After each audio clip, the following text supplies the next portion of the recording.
you were a child, you were told, don't run. at school, Follow the rules. at work, be careful.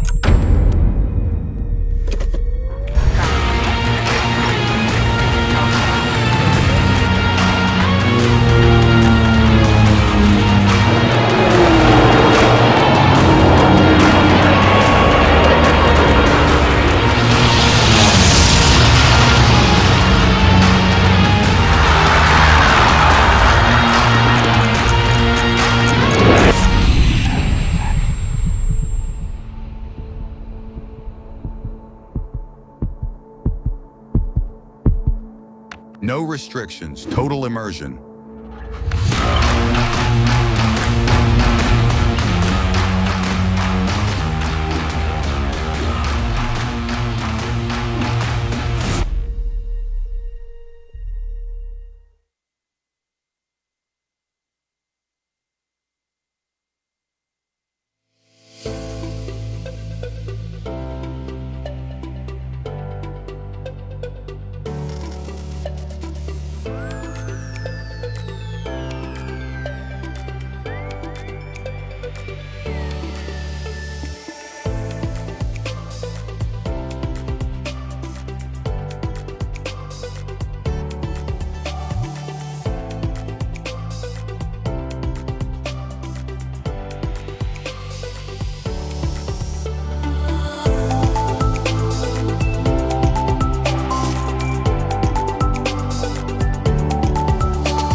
Shows you a lot more of the aviation world than you would just expect.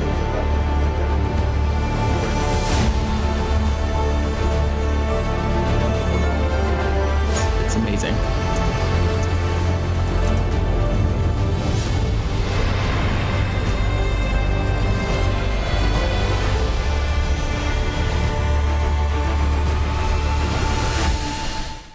Meet the Delan Clip IR Head Tracker, the ultimate way to control your games. Forget clunky controllers. Use your head to move, aim, and explore with precision. Boost your reaction time, stay focused, and dive deeper into the game world. Compatible with a wide range of PC games and easy to set up, Delan Clip delivers unmatched accuracy, working flawlessly in any lighting condition. Experience true immersion. Experience Delan Clip. Get yours today at delanclip.com.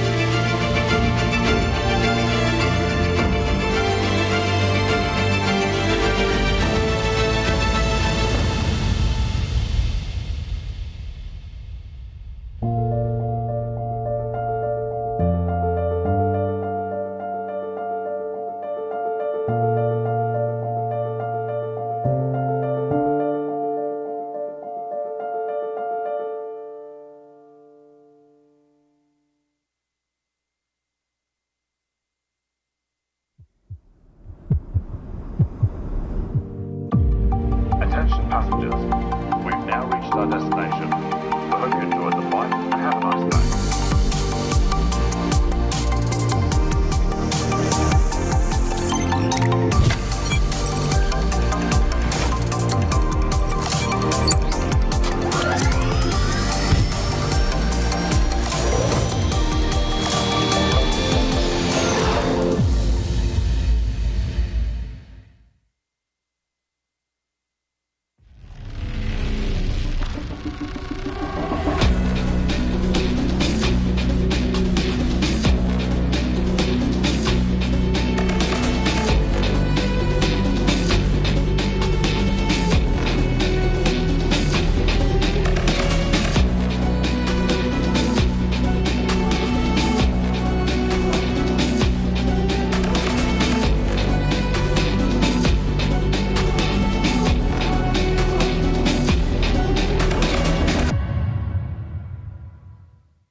Welcome to FlightSimExpo. FlightSimExpo is the place where the community gathers.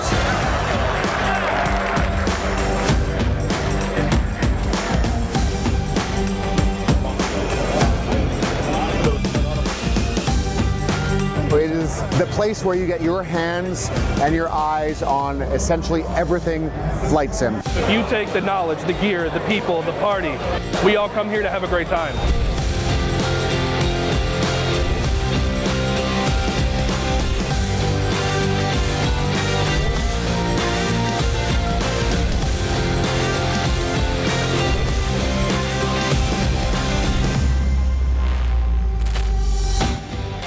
Ladies and gentlemen, on behalf of the Flight Simulation Association, welcome to FlightSimExpo 2026! Hello. Hello, hello, and welcome. Here we are at the 7th annual FlightSimExpo here in Minnesota. It is my honor and privilege and pleasure to be back up on this stage welcoming you to our show. For those of you who don't know me, I'm Evan. I'm one of the co-founders of FlightSimExpo, one of the team who helps put on this event, and I'm here to welcome you to the show and share a little bit more about what you can expect here on the FS Expo Friday stage and here at FlightSimExpo all weekend long. First of all, covering off a couple of the important points, restrooms are going to be located outside those doors that you came in. Hang a left as you go out the doors. Restrooms are right down there. No need to go back through security. You can stay on this level, use the restrooms as often as you like. We'll have a couple breaks going through the day here as well. Water stations located throughout the convention center. You're welcome to bring in your own bottles. Additionally, we do have the concession stand available in the exhibit hall today, Sunday, and Saturday. Or did I do it in that order? I don't know. Thank you. I appreciate that. Yes, those will be available. Breakfast, lunch, dinner, even alcoholic beverages, fancy coffees. You can get all that stuff. Really reasonable pricing. Details on our website, FlightSimExpo.com/menu. Finally, emergency exits out those doors behind you, out those doors to your left. All right, let's talk about what is happening here at FlightSimExpo 2026 in Minnesota. We are on the FS Expo Friday room. Well, you're in the room, I'm on the stage, and we are here to hear 17 live presentations and a bunch of video reveals as the day goes on. Starting at 4:30, the exhibit hall opens. That is for the first time in FlightSimExpo history we have exhibit hall on Friday. Super excited to see what you all think of what's been going on. Anyone have some previews? You already had a little bit of a glance in the exhibit hall? Not really? Okay, good. So you'll all be surprised. I'll be surprised too, because I basically haven't seen it all day today. However, it is a preview because it's the first time we've had the exhibit hall open on Friday. Just be aware that you may see some developers putting some finishing touches on things before we open back up on Saturday. And anyone here going to the FlightSimExpo banquet tonight? Any FSA captains in the room? Nice. Thank you for your support. Appreciate that. We'll be hanging out with you tonight with trivia, prizes, and all that. Double check the attendee portal for details. That's going to start at 7 o'clock. Saturday, Sunday, everything's going to happen downstairs in the exhibit hall. We have our seminars, our workshops, and of course, all the different exhibitors there to meet you. That's 9 a.m. to 6 p.m. on Saturday. Attendee dinner for those who've signed up at 6:30. Moving into Sunday, 9 a.m. to 3 p.m. in the exhibit hall. Again, everything's happening downstairs as soon as we're done up here. And on Sunday afternoon, a couple spots still open on that St. Paul walking brewery tour where you can see the history of St. Paul, walk around a couple breweries, get a couple beers along the way. You can scan that QR code if you're interested in something to do on Sunday afternoon with some of your fellow attendees. There is a lot going on at FlightSimExpo this year. Who's here for the first time, by the way? First-time attendees? Wow, look at that. That is impressive. Let's give them a round of applause. That's like way more than usual. Appreciate that, thank you. So if it is your first time at the show, check out FlightSimExpo.com/app, scan that QR code on the screen. That gives you everything you need to know in the palm of your hand, from the schedule, any of the add-ons that you registered for, all the confirmation details will be in the app for you all weekend long. You can also see the floor plan, really everything you need to know right there. Now, if you're not a tech person, and there are a few of you, even though you're flight simmers, because I answered your phone calls, I know. If you're not a person who likes to do the whole phone thing, thanks to our friends at AnyBuilds, you do have that printed event guide with a full floor plan, full schedule that you can hold in your hand and look at, and it doesn't have a battery. So if you're looking for that, you can thank AnyBuilds, alongside some of our other wonderful Diamond and Diamond Plus partners. The Diamond Plus sponsorship, especially something we launched now 3 years ago, is our top-level sponsorship. It is a 5-figure item, and it is huge money for Flight Sim. We're super grateful to AnyBuilds, to Navigraph for the awesome badges that you all have. You may have noticed your badge has that home airport code on it if you chose to share that information. That's so you can find other people who may be from your home airport or from your home state. Find other flight simmers who are nearby. That's, again, thanks to Navigraph and PMDG, of course, providing those great lanyards for us to actually be able to hold those badges. You'll also notice that the blue lanyard represents an exhibitor or a sponsor. So as you're walking through the show floor, that's a nice, easy way to figure out who's actually running the booth. And on top of that, all the other Diamond sponsors and all of our partners that are here helping make this show possible. Obviously, the money helps fund stuff like this stage, but on top of that, we also have all the work that they do to give you such an amazing and exciting and engaging experience here at the event, from FS Elite running the stage, from Scalarchy with not 1, not 2, but 3 full cockpits that you'll get to try over the next couple days, along with their partner, Avia Sim. Obviously, Wind Control will have a massive booth again. We expect nothing less from them. Same for Honeycomb. X-Plane running some workshops. Thrustmaster about to take this stage with some big announcements. FS Reborn you may see at some point later today as well. Sand Tensions Meridian will also be up on this stage. And we're always looking for your feedback. Anyone who's been to the show before, you know we'll send out a survey after the event. As you're walking the show floor, as you're experiencing this event, take notes. Let us know what we need to do better. We want to keep this event growing. We want to keep this day exciting. So whatever you like, whatever you don't like, send that in. We will be reviewing all that with you on a live webinar on June 28th. You can scan that code to register. It is totally free. We go through all the statistics, we go through the metrics of who was here, and we share your comments. And you've seen if you joined us last year, no matter how spicy you make your comments, we will put them up on that webinar. We usually don't put your name beside them. But if you've called out a developer, it'll be on there because I want people to know the feedback that we get, and I want everyone to understand we are always listening for what you have to say. Now, you may be watching this online with us on YouTube. You may be watching on a couple of our partner streams. For those of you in the room, you also get access to watch everything back. So today, the seminars on the FS Elite stage, the seminars on the Say Intention stage, all of that you have access to watch back at any point until August. So anything you missed, you'll be able to see that again. If you are watching this online, I would love for you to help support the event. You can go to FlightSimExpo.com/watch. $15 gets you access to all that content plus a walkthrough of the exhibit hall. You won't get the experience that these people in this room are about to have, but it is the next best thing. Now, I'm going to ask if Micah Nelson is out there somewhere, and it is a little bright, so you're going to have to really wave. If anyone sees him, let me know. I'm supposed to be here. I can't see him. Is he there? He's there. He's there. Where? All right, good. I'm going to everyone can look at Micah for a second. That was very convenient. Micah sent me this email on Sunday, the 14th of July, 2024, about 2 years ago. I get a lot of emails like this of, hey, what do you think about hosting the show here or there?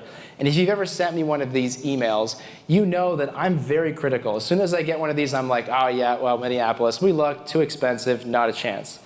And he responded, and he's like, well, they actually have another convention center. It's in St. Paul. And I'm like, what's a St. Paul? Like, I've never heard of this. Anyway, we start looking at it, and it's like, oh, it's where the Wild play. And oh, they have a 70,000 square foot exhibit hall. All right, let's do our due diligence. We came here, we did our site visit, we did our surveying, and after you voted on it, that's how we came here. This is a community-driven event that comes from feedback that you share and from ideas that come right out of our attendees. So 2 years ago, Micah sent me this email. Here we are on this stage today. And for next year, where are we going to be? Well, for 2027, you're going to hear me talk more about that on Sunday. If you aren't here at the show, if you have to leave early, we'll be streaming that, of course, on YouTube as well. 2:30 p.m. on Sunday. That should say Central Time, not Eastern Time, but it's 2:30 Central Time. That's when we'll be sharing the dates and location of 2027. Next thing I want to talk about is our amazing FlightSimExpo ground crew, the folks in these red FS Expo t-shirts. They have paid their own way to the show, they have bought tickets, and on top of all that, they are still volunteering their time to help you run this event and to help us make this all possible. And what's so great about that is they are flight simmers, so you can ask your questions. You can legitimately ask them about what their favorite flight sims are. If you're having a tech problem, they can actually answer that kind of question along with everything else about the show. Expect to see them out there on the show floor. Expect to see them using the simulators as well. But anytime that you need anything, we are happy to help. And if I could ask you to take a moment to just recognize and acknowledge not just them, of course, but our partners, our sponsors, our media partners, our speakers, and all of you for making this event possible, along with our ground crew. Thank you all so, so, so much.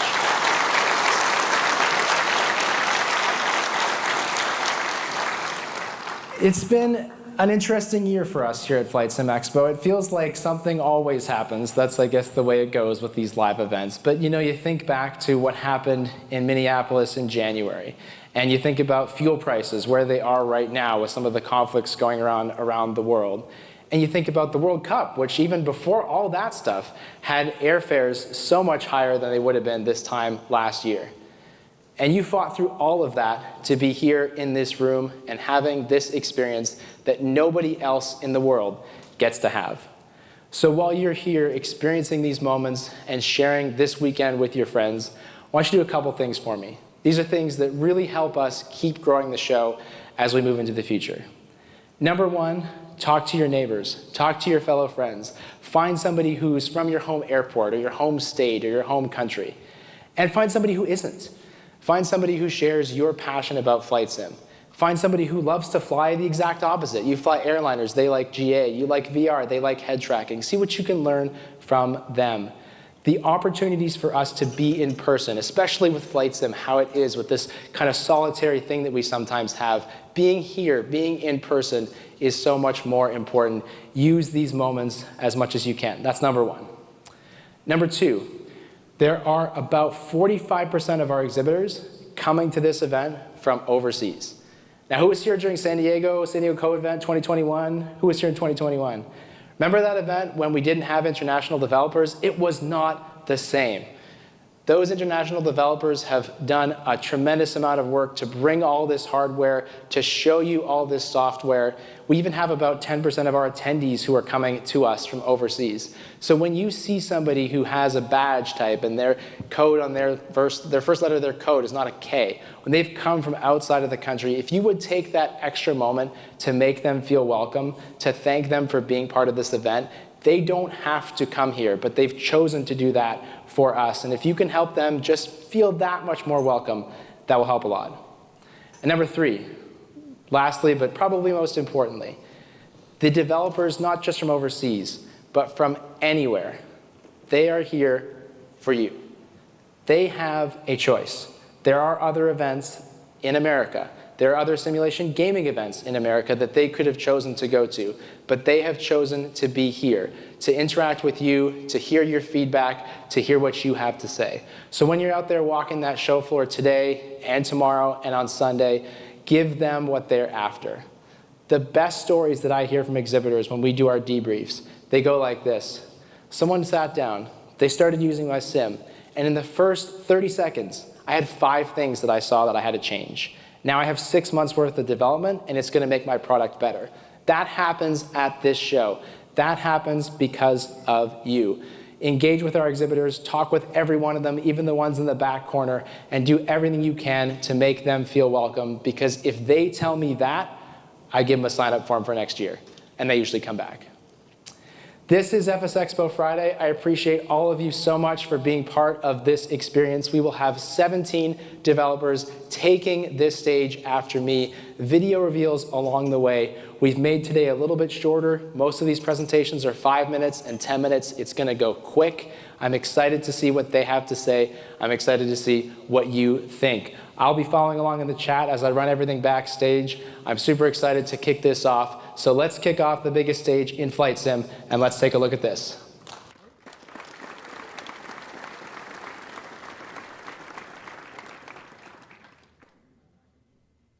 Vectors check in. 2, 3, 4, 5, 6. Vector 1 flight cleared to St. Paul Downtown Airport via the FlightSimExpo route. Departure frequency 123.67. Squawk 5501. At FS Expo, we gather to explore the endless possibilities of flight simulation. Maybe you're drawn by the pursuit of knowledge. Perhaps you want to master a complex skill. Is it a step towards a career? Or do you just live for that ultimate feeling of freedom?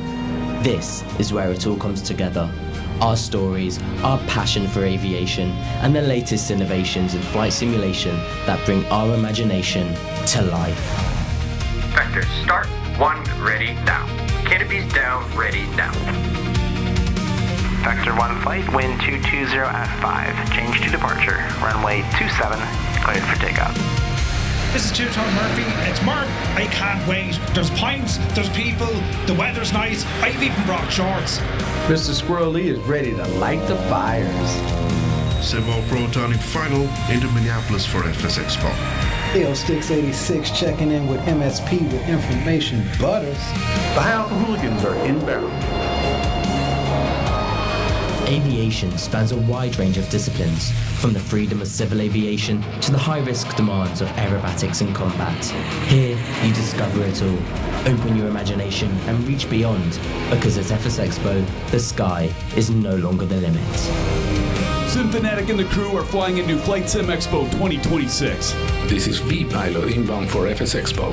This is Flywex, officially cleared for arrival. Mustafa is taking off for FS Expo. I'm CST Flight Deck, and I'm beyond excited to be flying into FlightSimExpo 2026. This is Forder on vertical descent to FS Expo. Aerovector Jet Team brings precision flying and creativity to the virtual skies. Our goal is to inspire the next generation of aviators through flight simulation. Join us at the Thrustmaster booth to learn our story, where performance meets purpose.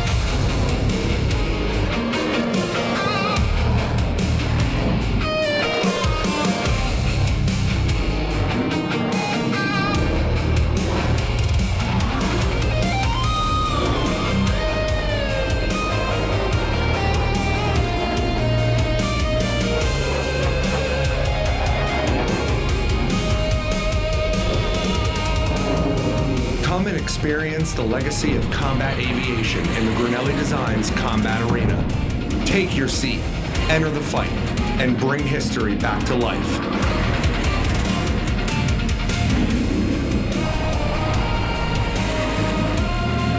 Low, fast, and bring in the noise. Astro Jet Team. Catch our good side.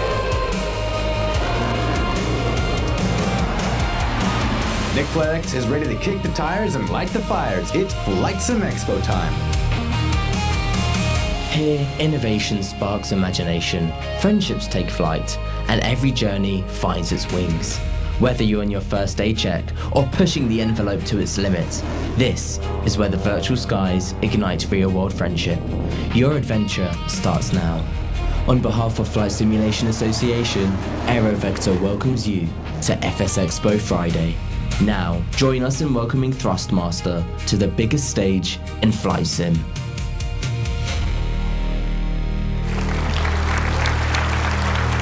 Thank you, AeroVector. Thank you, everybody here.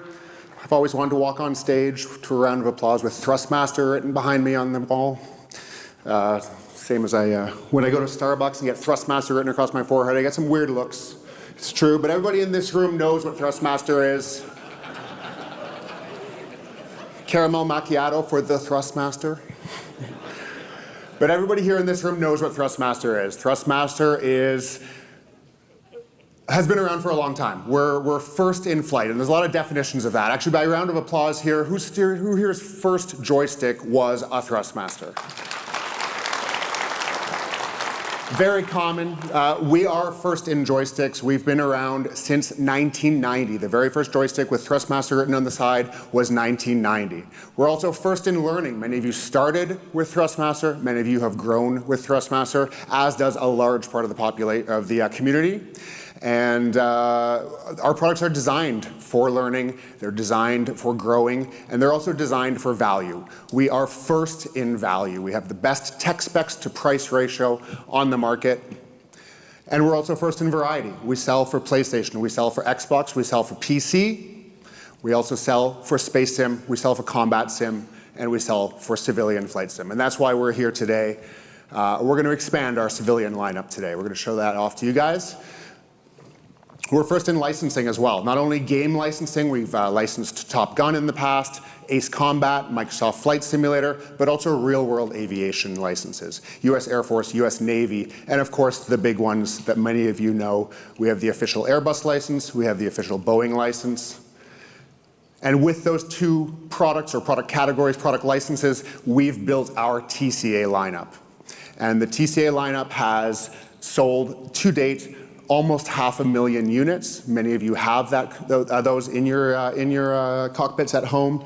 And but the one thing that we've, of course, limited ourselves up to now is with our TCA lineup, we are licensed for the commercial pilot experience.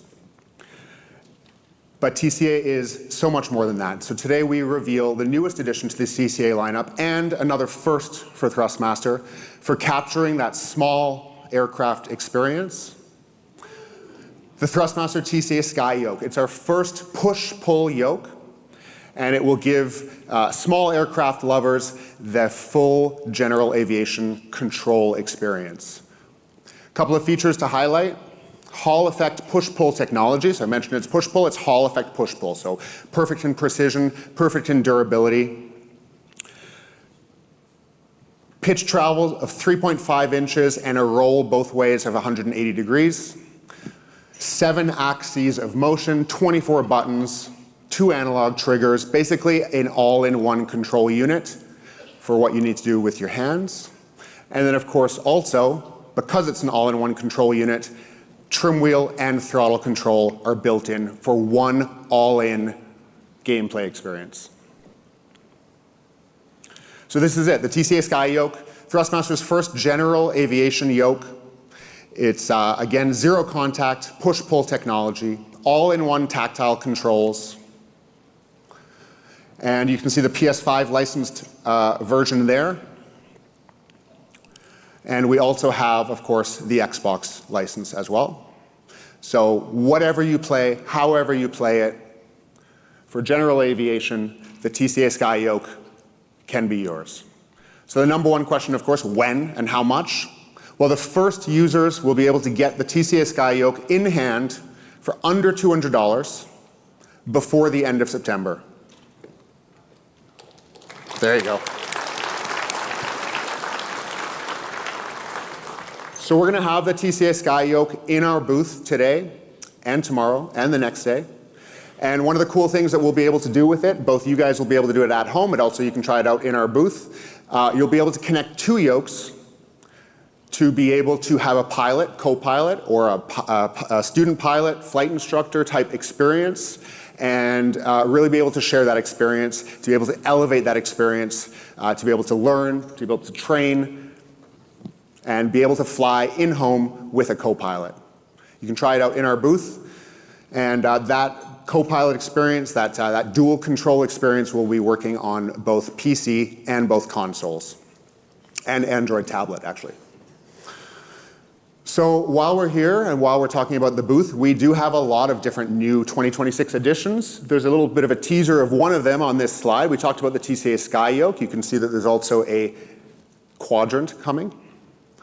We won't talk too much about that here, but we'll talk about it a little bit more. We'll be on the FS Elite stage as well a little bit later in the show. We'll of course be in the booth showing off all these new products. You can or you can try those out yourself. You can see them yourselves. But I do have one more for you guys if you want to see it. So we have controllers that help you start with aviation, and of course we go up toward the more pro level. We have our Warthog, we have our Solar, and we have our Ava bases, which allow for a full ecosystem of joysticks. And what we're announcing today is we are announcing an officially licensed Airbus add-on grip compatible with all of those bases. It's an iconic, it's a one-to-one scale replica. Of course, when we do licensing right. And it has two different configurations. So you can fly with your A300 model, or you can easily configure and swap out an A400M module as well. Again, as usual, everything that we make is Hall effect. So it's 100% Hall effect axis under the stick. And it will work on PC based on the base that you have on the Solar base, the Ava base, or the Warthog bases. So if you already have one of those bases, you can get one of the Airbus add-on grips as well. The usual question, the when and the how much. Same thing, before the end of September for under $120. And you can try this out as well in our booth later in this show.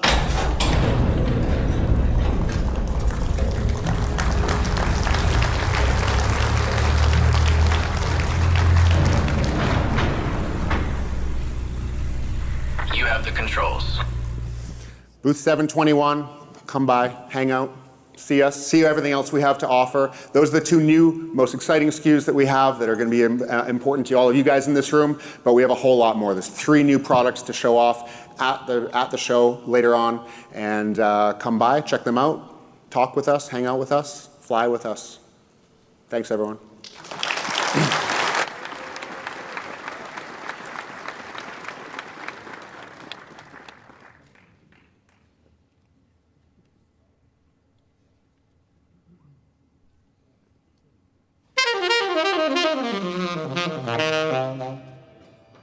Look up. The sky is quiet.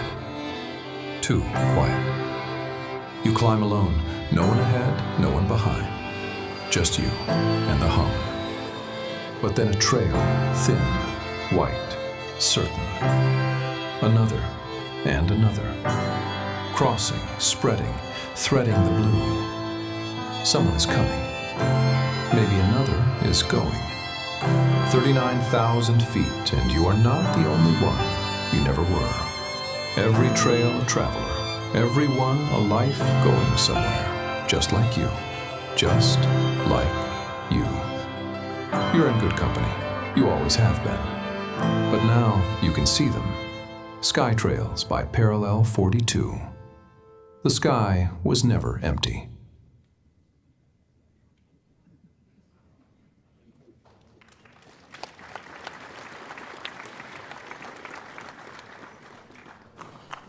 How are you guys? This is great, right? You know, 3 years ago, Say Intentions started with a simple question. What if we could build an air traffic control system that felt human? Real ATC, contextual, alive. And what happened next? We didn't fully anticipate. You guys showed up. Tens of thousands of you. You stopped flying without us. You flew with us on weekends and on holidays and during Zoom calls you weren't paying attention to. Me too. You pushed us to build co-pilots that could actually brief and approach.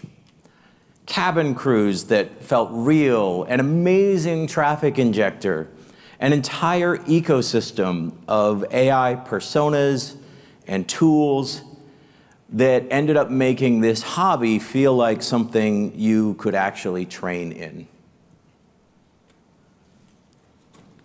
There we go. Pretty great, right? I mean, it turned out pretty good. But here's the thing.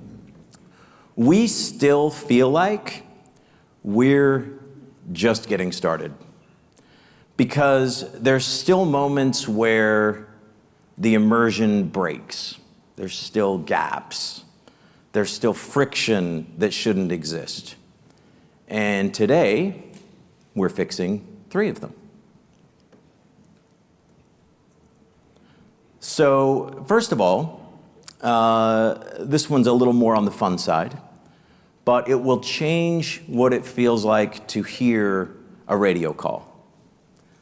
The second thing will make your co-pilot feel like the partner that they were always supposed to be. And the third will change how you train forever. Let's start with our first video here. Oh, wait, here we go. Nope, not yet. When you hear a traffic call on a busy frequency, or you hear ATC telling you about another airplane, you hear, hold short, runway 23, traffic on a 4-mile final. You know there's a plane out there, right? But you can't see it, not the way you want to. Well, we've partnered with Parallel 42, who's adding a new feature to Chase Plane that will give the simulator a window. One hotkey, and you're looking at the plane that's talking. Press another key, you're looking at the traffic ATC just called.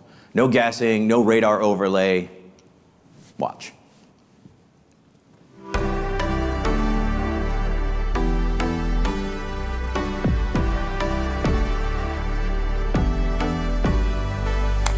Air Canada 521 ready to taxi. Delta 1410, hold short, runway 28 left, 737 on a 3-mile final.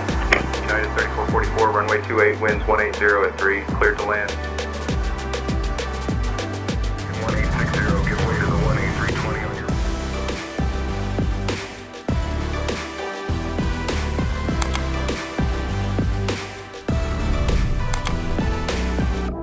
Skywest 5212, cross runway 19 right. 16, runway 28 left taxi via Mike 3, Mike 1, Alpha Lima, hold short of runway 1 right. What do you guys think? Yeah, we're pretty excited about it too. Edson, are you back there? Edson, yeah? Edson from Parallel 42, everybody. I wanted to tell you in front of all these people how much we enjoyed working with your team building this. Thank you. Thank you. Yeah, so we built something really cool, in-house, internal. We spend a lot of time in the sim, and we don't often get the luxury of doing complete flights, right? Because we're just working in there with utilities and tools. And we found ourselves just watching traffic. Next thing you know, we ended up building a feature to watch traffic. And next thing you know, we ended up wanting more. So we reached out to our friends at Say Intentions, because the missing piece really was that audio, right? Like listening to what you were watching. Yeah. And we pulled together a little group session. Once their team got a hold of what we had built, the ideas just flowed naturally, and it evolved and it evolved, and everyone was excited. And next thing you know, you end up with this spotting feature, which essentially turns your sim into like an airliner's live type of session. You can hear the ATC, talk to somebody, and if there's direct line of sight from wherever you're spotting in the world, that camera will automatically move to that. So it's really, We're pretty really excited cool about stuff. this. Yeah, we had a really, really good time building this together. I don't know if we spent more time giggling or more time working, but we did it. Thank you. Yeah, thank you. We hope you guys enjoy that feature, and we hope you enjoyed the SkyTrails as well. Thanks for having us up here. Thanks, buddy. Yeah. So the next one, you can see the slide up on the screen already here. But the idea behind the next one was that, you know, when ATC clears you for an approach in the real world, your first officer has that plate before you even finish the readback, right? They're working with you. In the sim, you're fumbling with the charts because you were just watching a YouTube video about engine fires, like I've been there, right? And not anymore. We've partnered with Navigraph for something new. We call it Plate Brief. Take a look at this.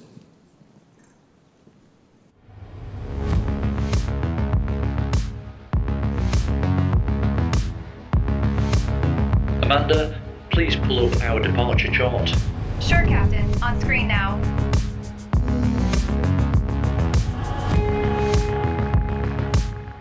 Show me the taxi chart, please.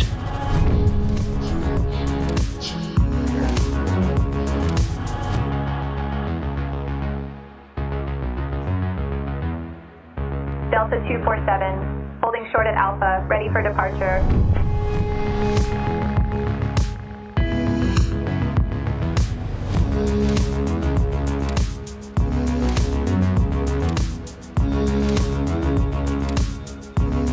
What's the go-around procedure? Climb to 800, then climbing left turn to 3000, direct Virginia Key VOR/DME and hold. What do you guys think? Yeah. Yeah, we're excited about this. As you can see, your co-pilot just got way smarter.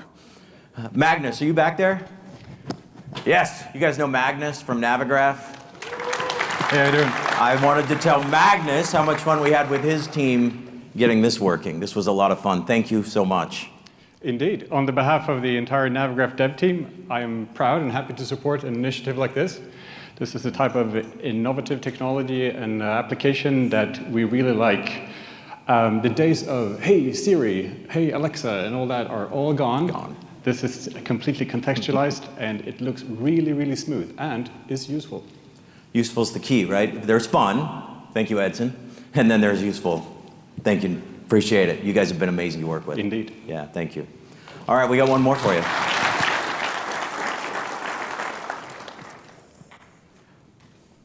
The third thing. You know that feeling. You're 3 hours in. Approach is dialed in. 300 overcast, half-mile final, locked in. Dog trips over the cable. Wife says it's time for dinner. That might be worse. You got to do the approach again, right? We're all here to learn.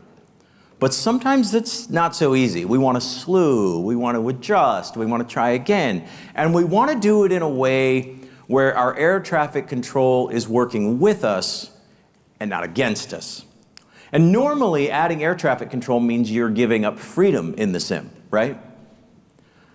Today, we're giving it back.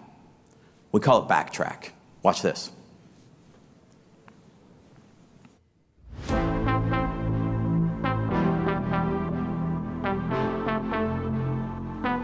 Ever mess up an approach and wish you could try again? With Backtrack, you can. Select any point on your flight path and rewind.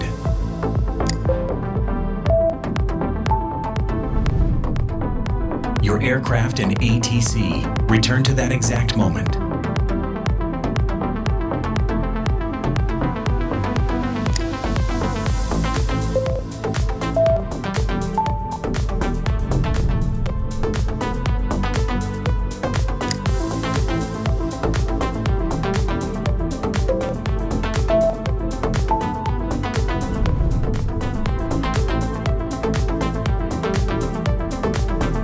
restarting your flight. Just try again. Yeah. The big thing is that every approach, every phase of flight, do it as many times as you need, but the ATC goes back with it. It all snapshots back to that same moment in time. Guys, this is what air traffic control is supposed to feel like when you're in a simulator. Look, we started this because we believed that the simulator could be a real training environment. 2.5 years in, coming up on 3, we still believe that. With chase plane spotting, the frequency comes alive. With chart brief, your co-pilot is finally a real partner. And with backtrack, you can practice those hard moments as many times as you need. We skipped a video at the beginning that I'd like to show again. Can we show it again? The one we skipped at the very beginning? Let's fire that up because I want to show you just how far we've come in the 2.5 years we've been here. Let's start that one up. The skies once felt empty. The airports were quiet. The frequencies were silent. It was just you and the runway ahead. But aviation was never meant to be that way. Flight is more than an aircraft. It's the voices, the decisions. Today, the skies are alive. Traffic fills the airspace. Pilots and controllers communicate. VFR flights explore the world below. Helicopters answer the call. Operations continue day and night across thousands of airports, 24/7 worldwide. Only runways 28 left and 28 right available. We've come a long way, and we're just getting started. Welcome to a living world. Say Intentions AI. Runway 28 left, taxi via Bravo 4 Alpha, Foxtrot United 608. 3 Alpha Zulu, on departure maintain VFR at or below 2,500. Departure on 127.4. Skyhawk 3 Alpha Zulu, runway 22, right traffic approved, report midfield downwind. We have reports of a mountain biker down on the Elfin Lake Trail, Garibaldi Provincial Park. Coordinates are latitude 49.9 wildfire reported in dense chaparral of the Bear Divide sector, Angeles National Forest. Proceed to coordinates latitude 3. Geological wonder that attracts hikers, photographers.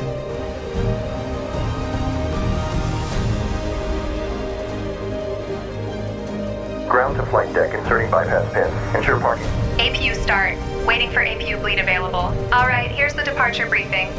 We're departing from San Francisco. You reported severe chop at flight level 360. Just give me a heads up if you need to move. Belt sign has been turned on. Please return to your seats and fasten your seatbelts.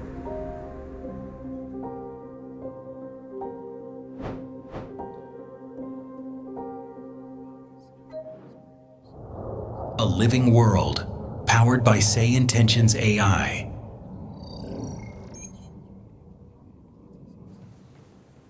Pretty great, right? Yeah. We've come a long way. Look, this is how you train. This is how you learn. This is the kind of stuff that makes flight simming so much fun.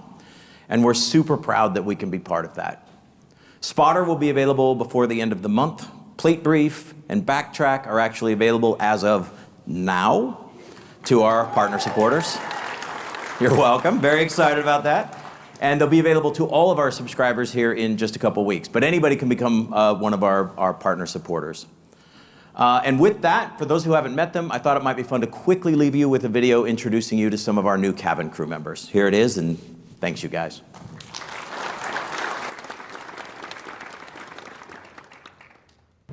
Welcome aboard. I'm Lisa, one of the AI crew leads from Say Intentions AI.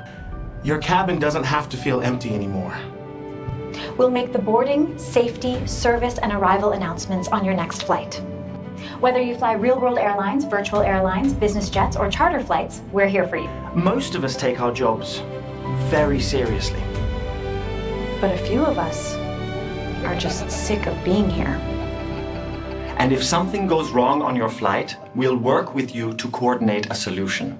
Captain, we've got a medical emergency back here. I'll keep you posted, but I'd recommend diverting to Kalamazoo. We'll make your next flight smarter, more alive, and closer than ever to the real thing. We're your Say Intentions AI cabin crew, and we're ready to fly.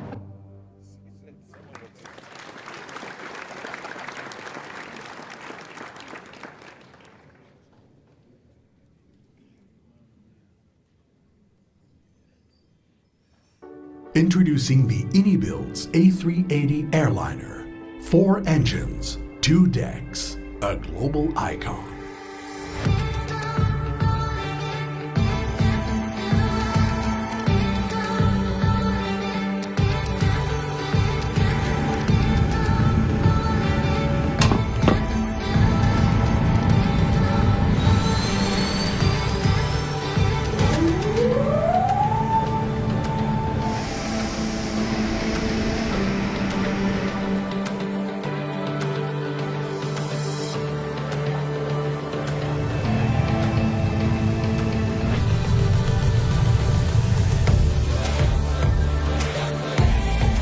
Ladies and gentlemen, welcome aboard. السيدات والسادة نرحب بكم على مدينة.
Please welcome to the stage, Plain English.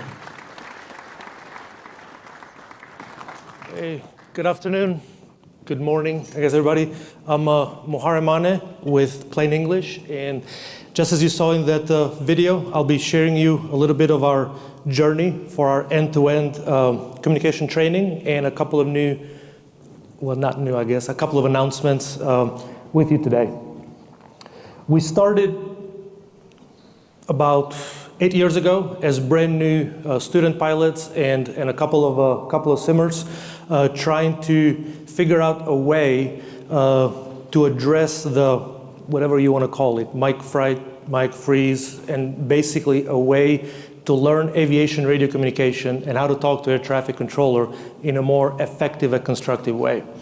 About a year after that, so about 7 years ago, we introduced RSIM, the Aviation Radio Simulator. So this was our way to provide a communication trainer designed to help pilots, enthusiasts, what have you, how to talk to air traffic controller. RSIM has been available for mobile devices as well as on the web.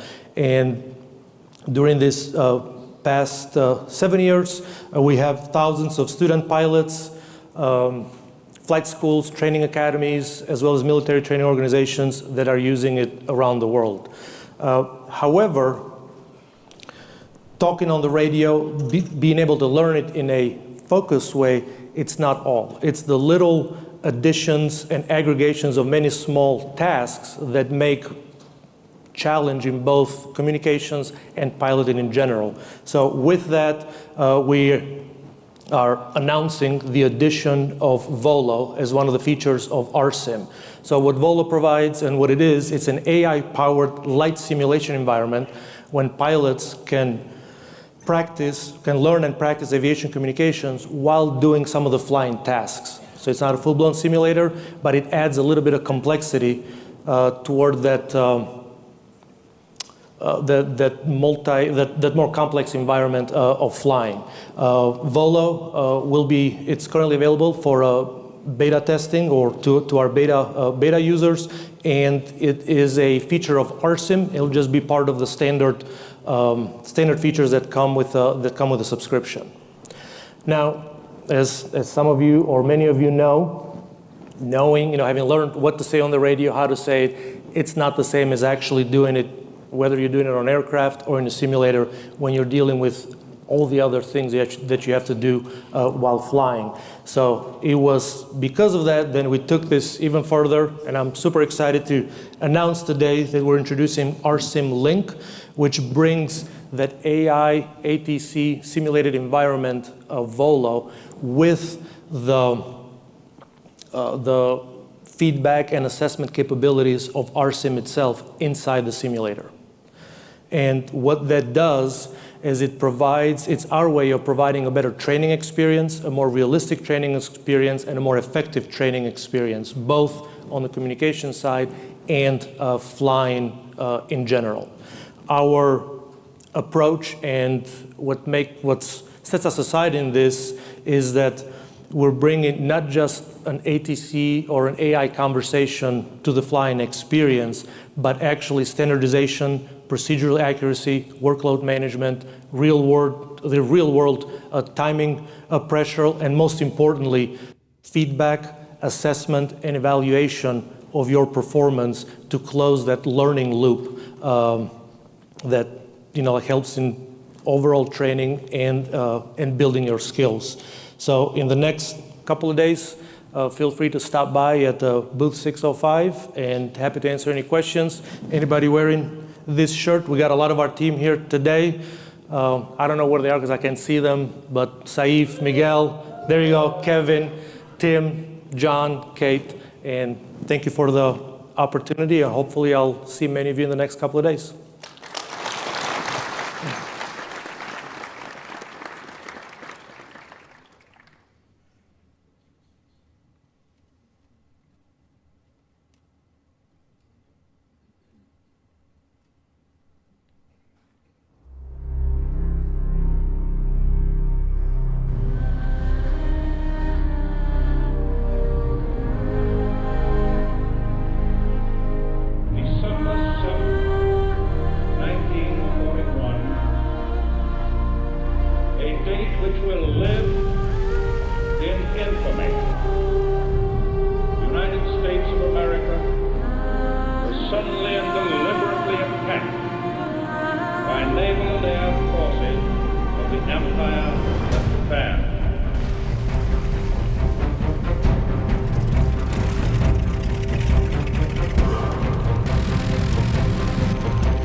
Please welcome to the stage, Combat Pilot.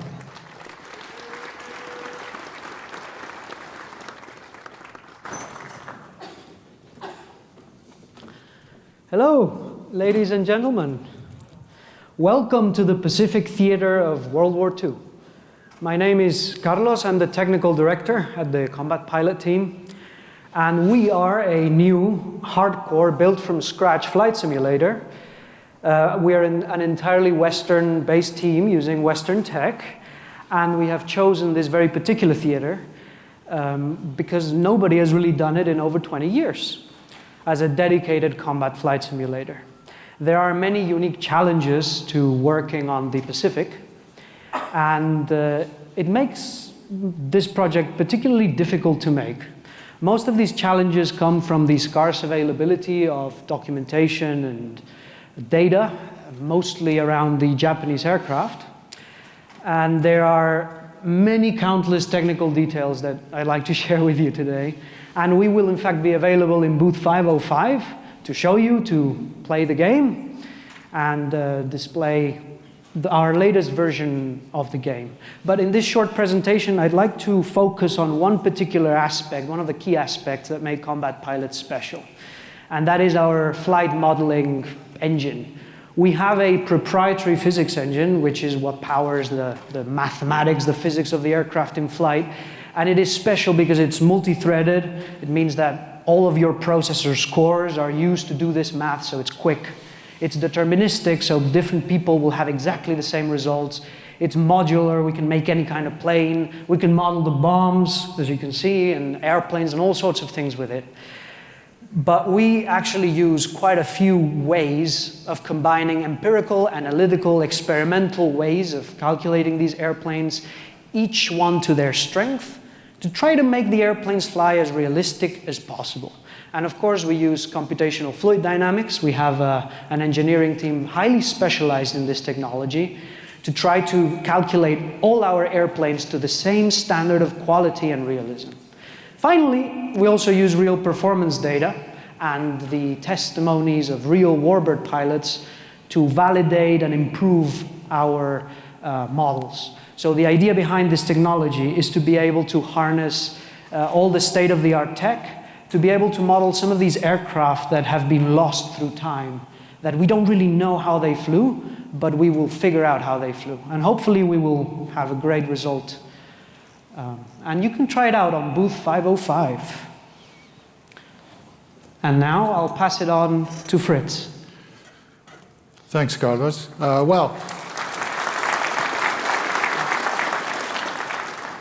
My name is Fritz Mosselman. I'm the newly appointed project coordinator for Combat Pilot.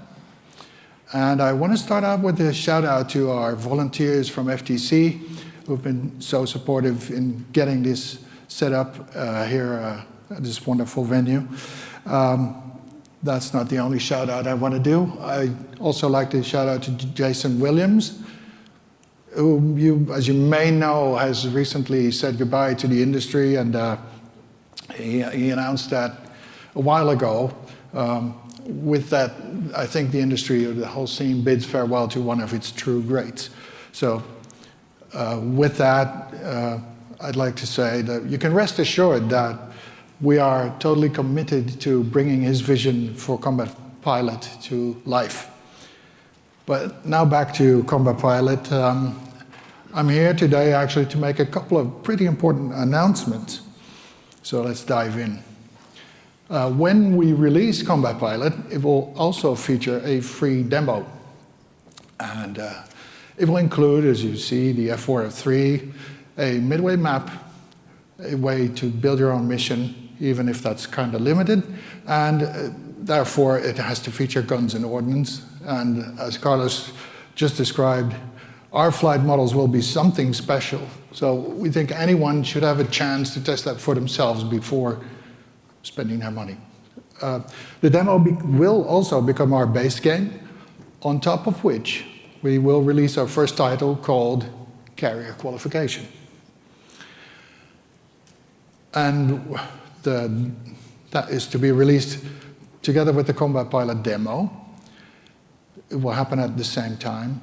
It will feature the F4F4, as you see, the A6M2 Zeek from some pretty famous birds, the carriers Enterprise and Akagi, and of course it owes its title to the fact that it features carrier operations, which include things like an LSO. Aside from that, we will have clickable cockpits, and it will have a good deal of realistically modeled mechanics, and of course the whole game will have VR support. But that's not all we'll release. We will also release, with carrier qualification, our first collector aircraft. And these birds are extremely rare in the simming universe, at least when it comes to the user being able to use them at all in combat situations. Our B-17 will start life with the flight deck fully modeled, and it's our intention to, over time, model all of the positions for it. And as for the A6M2N, the roof, we've implemented water landings already. That happened quite recently. And that means we're ready for more seaplanes and flying boats to be implemented in the future. Now then, after carrier qualification as a first release, we intend to expand to the Pacific theater in steps. So carrier qualification itself is set around midway. We will follow it up with the ANEX module called Wake Island. And after that, we could move on to the Solomons or to the Coral Sea. Eventually, we'll add more, which could be any theater of World War II, such to be decided later, I guess. But with our way of making our flight models, we can go anywhere for anything. We will release the free base game, as well as carrier qualification, plus the collector planes, all at the same time, early in 2027. And I know that earlier announcements mentioned 2026 as a moment for that. However, we have decided that we cannot postpone the development of multiplayer any longer, which was originally intended to be added much later. But that would immensely complicate the technical implementation. And the longer we wait, the worse that gets. So proper multiplayer will be part of a later update, for which the development time will be reduced significantly as a result of us doing the groundwork now. Carrier qualification will offer way more in return as well, because the modeling of ballistics, damage models, guns, and ordnance will be integrated in the initial release, which is a bonus compared to the initial plan.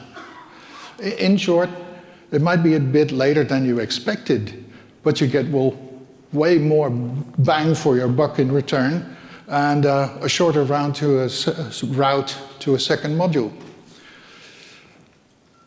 So you can join the pilot community, combat pilot community, in a number of ways, which includes becoming a Patreon. Our Ace tier patrons have access to and are already flying the alpha version that you just saw the trailer from, and it's available here, this latest version. Yeah, and I guess that wraps it up for Combat Pilot, as Carlos says. Carlos said, come visit us at booth 505, get your hands on some Pacific action, and tell us what you think. And we're quite sure you'll find it pretty realistic. And I guess that's it from us. Thank you very much.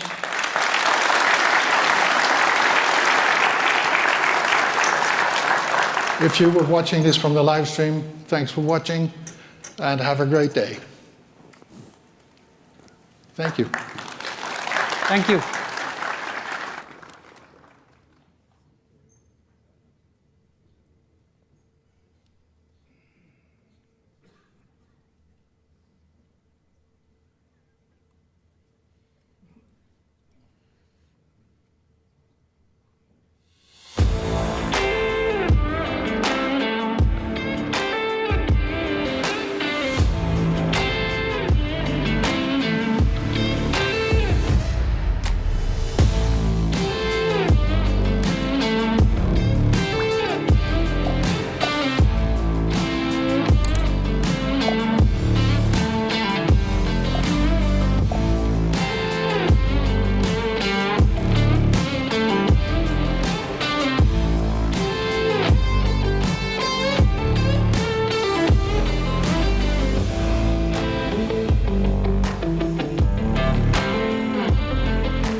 Please welcome to the stage Altimeter Motives.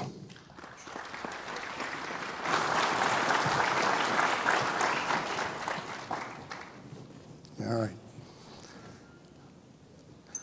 right. Good afternoon. I'm Ron Sartori. I'm the founder and owner of Altimeter Motives. And like many businesses, I started out as an enthusiast and couldn't find the products I wanted, so I decided to make it myself. I made my first full-size Cessna 172 panel. When others saw it, they wanted one too. Although retired, soon I was making more and started business again.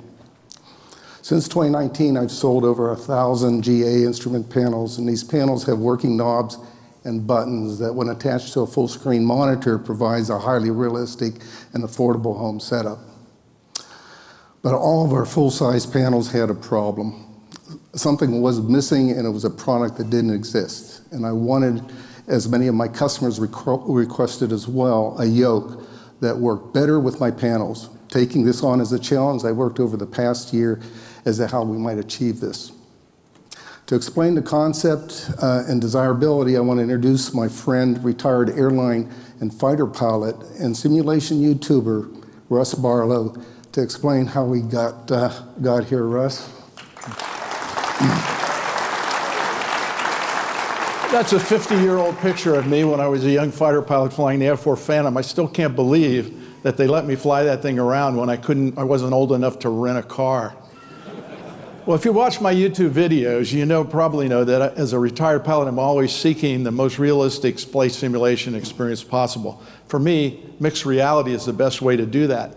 By mixed reality, I mean blending a real hands-on sim cockpit with a virtual world using high-quality color pass-through video. Using Air Manager also lets me create custom touch-controlled panels on monitors to interact with the simulator.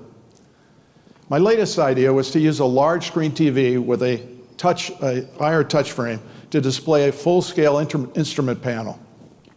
This panel appears naturally in the pass-through view, allowing physical interaction, combining the best of both the real and the virtual worlds.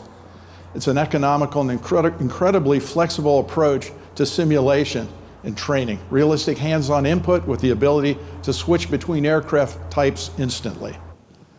The only missing piece was a proper yoke that could be positioned at a realistic height and distance in front of this large panel. And this challenge isn't unique to my setup, it's a problem for many simmers. As home cockpit builders, most of us use affordable flat-screen monitors to create dedicated instrument panels. Some use touchscreen monitors, while others prefer monitors with physical overlays, with bezels and knobs, like Ron's excellent panels. The challenge we all face, however, is where do we put the monitor in relation to the yoke? I found that getting the panel height, distance, and yoke position just right makes a surprising difference in both the comfort and immersion. The most obvious option is to place the monitor directly on top of the yoke. While this keeps everything compact, it usually positions the panel too high, blocking a realistic view over the nose. The yoke handle often ends up sitting much too low relative to the instruments. A second common approach is to place the monitor on the desk surface beyond the yoke. This brings the height down to a more natural level, but the yoke itself can partially block your view and access to the lower sections of the panel. With most yokes, the panel's too far away to easily reach switches or make touch inputs. I mentioned this problem to Ron, and he told me that many of his customers had the same complaint. They wanted a yoke that's positioned naturally in the correct height and distance from the panel. I even joked maybe we could create a custom monitor with a hole for the yoke shaft. I was surprised a short time later when Ron contacted me and said he thought he had found a solution. He showed me this. Ron designed a sleek, innovative yoke with an extremely compact footprint. It can sit directly on a desk, or it can be mounted to a desk's front edge. Best of all, the monitor panel setup's totally flexible. Whether using mixed reality or not, the yoke placement problems are finally solved. Ron, why don't you tell us how you came up with this design and walk us through how it works? Sure, Russ. Well, when we started out, we had a few main goals. First, it should be able to sit in front of the instrument panel at the proper height and distance from the panel. Second, it should include a full-size yoke with a pitch travel and rotation travel like other quality yokes. And finally, it should have a realistic feel, one appropriate for flat screen-based instrument panels like mine. Here's how it works. The yoke, with a very short shaft, sits on top of a movable pillar. That pillar transfers the yoke's pitch movement to a supporting trolley carriage underneath where the pitch measurements can be made. After many experiments, I implemented a sturdy trolley support similar to that used in high-speed roller coasters. We were recently awarded a utility patent for the yoke. I think we achieved our design goals, but Russ, you have flown with the actual prototype. What do you think? Well, I think it's great. I love the compact footprint and the clean design. Once you position it in front of your panel, the yoke just looks and feels right. The base stays completely out of sight below your field of view, and it makes things very realistic. You can easily look over and around the yoke. You can reach around for the switches and controls on the lower part of the panel, just like in the real aircraft. For me, it was instantly more immersive. Now, while the yoke sits flat on the desk using almost no space, the option is mounting it to the front edge is really the best way to go. This allows you to place the yoke handle to the perfect height and distance relative to your panel. I really was bummed when Ron asked me to send a prototype back, and I really like to have another one. So Ron, now what are you going to do with it? Before I say that, I'm going to post a video this afternoon, so if you want more information, you might check that out. But Ron, why don't you tell us your plans for this yoke and the vision for the future? Sure. Well, at this stage of my retirement life, I could use some help taking this concept further. I could use help in its further development, marketing, and manufacture. Should the sim community find this desirable, they can help by creating demand. I want to see this product made widely available, and I'm committed to make it happen. To achieve adoption, I'm willing to provide a very liberal license agreement with one or more quality partners who share my vision.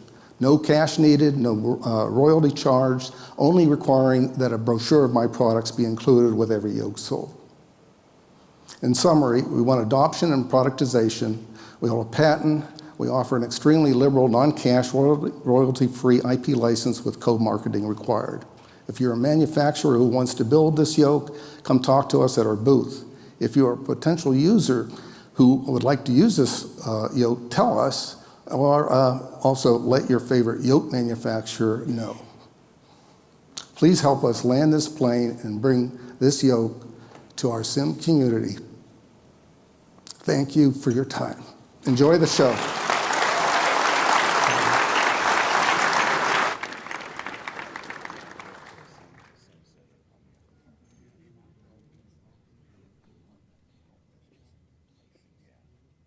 The On-Air Companion is our new platform for on-air airline manager. With a brand new interface, improved performance, multilingual support, and now available in open beta for all players, it includes several new features. Let's take a look at two of them. The entire VATSIM calendar is now available directly in your charters. You select the event, the route is already set, fly with the network, and your airline gets paid for the flight. But flying is only part of the challenge. Aviation Quiz lets you test your aviation knowledge across 9 subjects and 3 difficulty levels. Answer correctly, earn XP and reputation for your company. If you're new to On Air, start with a 7-day free trial at onair.company. Please welcome to the stage Luke from Bernoulli.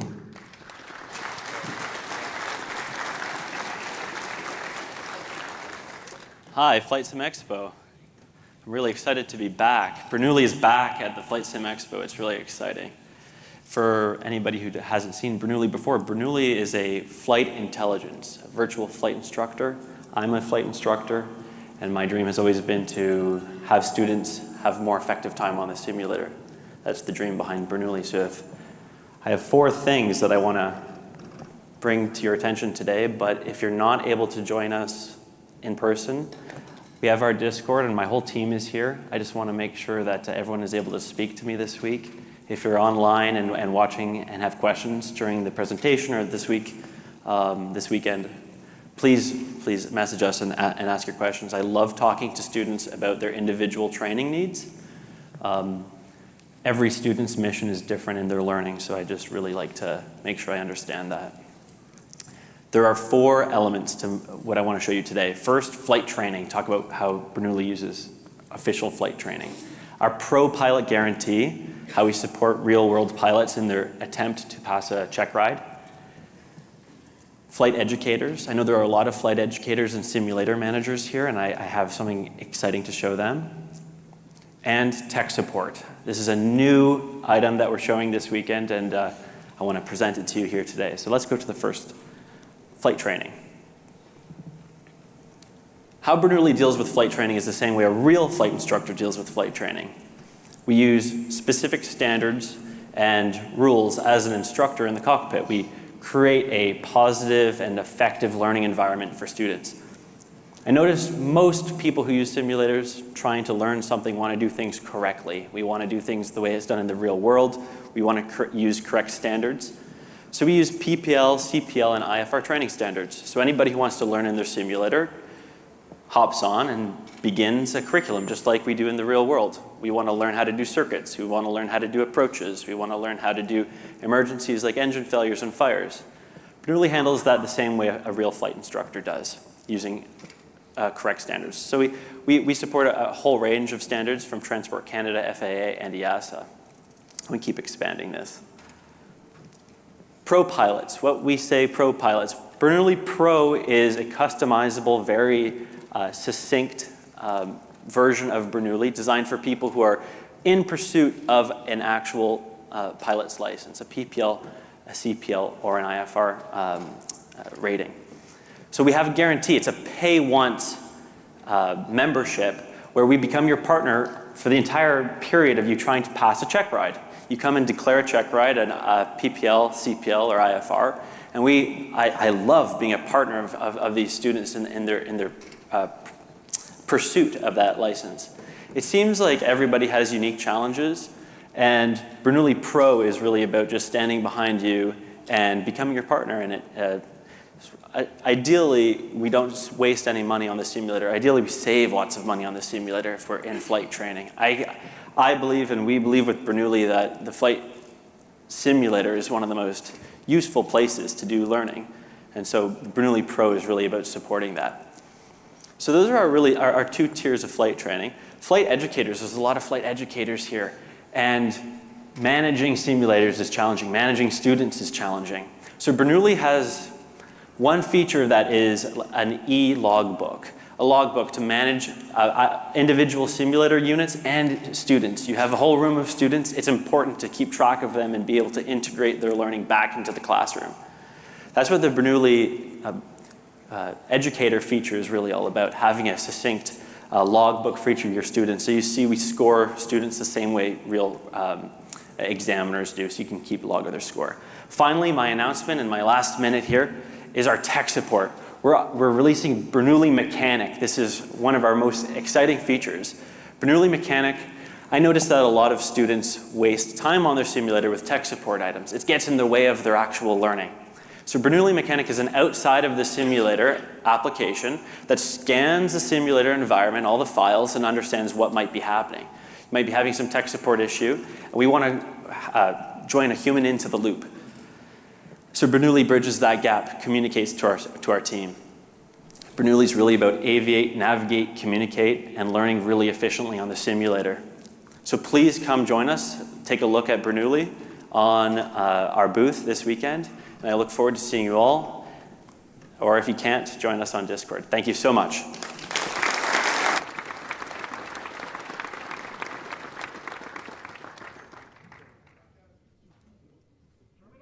All right, guys.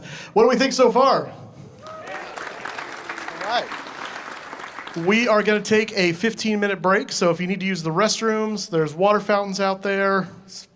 Mingle around, stretch your legs. We'll be back in 15 with some more exciting announcements.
Hello, everyone.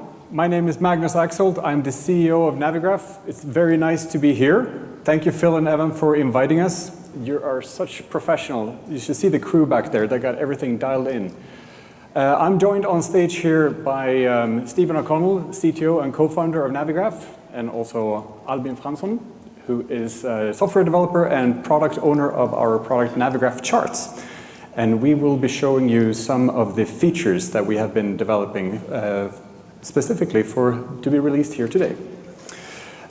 In the off chance you haven't heard about Navigraph, we are a company founded in 2003. We are in Stockholm, so we're a Swedish company. We are a team of 60-some developers. Some of us are pilots, some of us are developers, so we have marketing and support, and a few of us are here today in the Navigraph booth 712, where we hope to see you later on.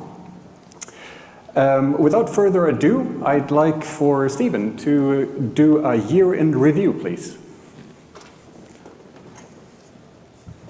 All right, so this has been a busy year for Navigraph. We'll take a few minutes just to go through some of the releases that we had, in case you missed them, before we get into the new stuff.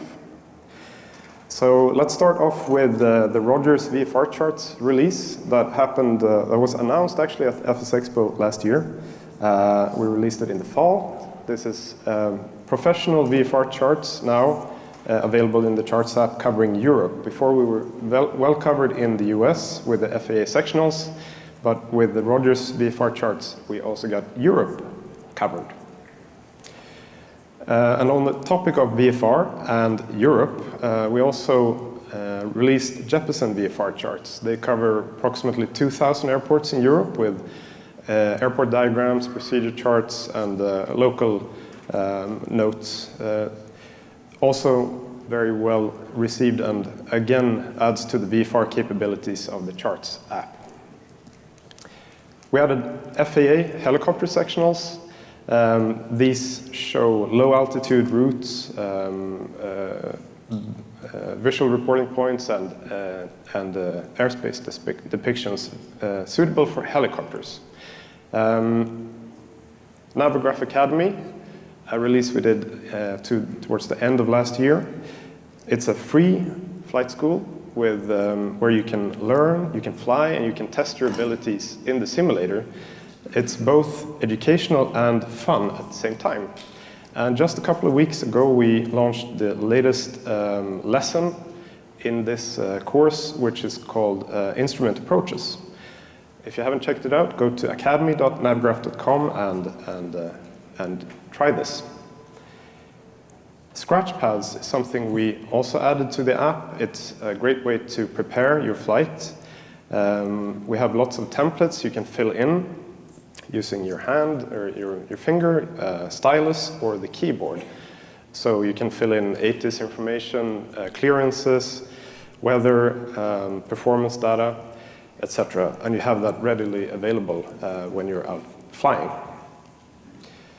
Approach Bundle is a group of features that we released just a couple of months ago with, for example, approach feathers and extended runway center lines, which makes approach planning easier. We also added the ruler feature there, a long-awaited thing. So that was launched, I think, a couple of months back.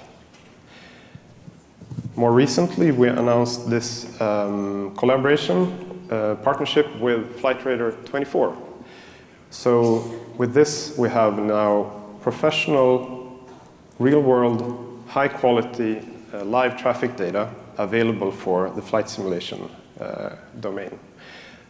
The first partner here was FSLTL, that we kicked off this collaboration with their release in May, where it's now powered by real-world traffic coming from FlightRadar 24.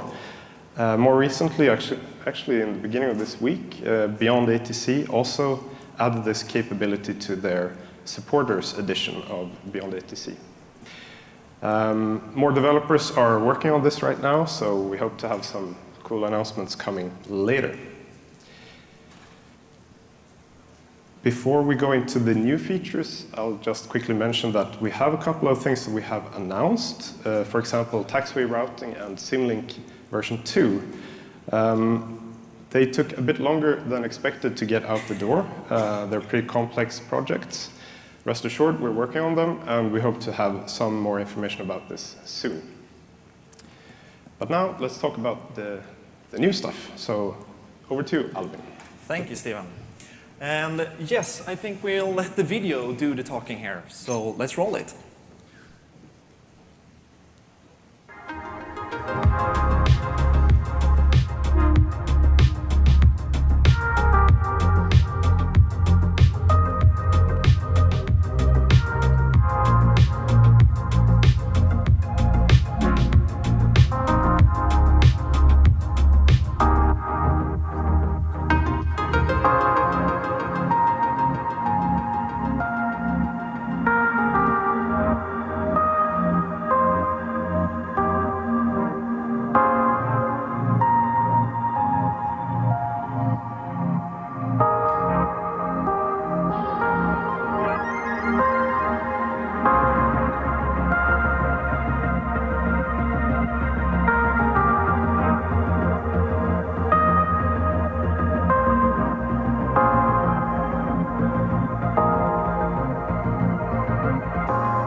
All right, that's a bunch of new features for Navigraph charts and one new Navigraph integration for avionics.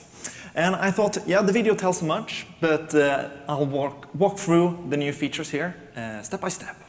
So, the first one is oceanic tracks. Oceanic tracks they're a little bit complicated. They're being updated every day, more or less, and they're there because flying over the Pacific Ocean or the North Atlantic Ocean, it's a bit tricky. Limited radar coverage and limited radio communication. And the tracks are there to make it simple. So you'll now have this in Navigraph charts, and I'll show you how it works. So here we are in Navigraph charts.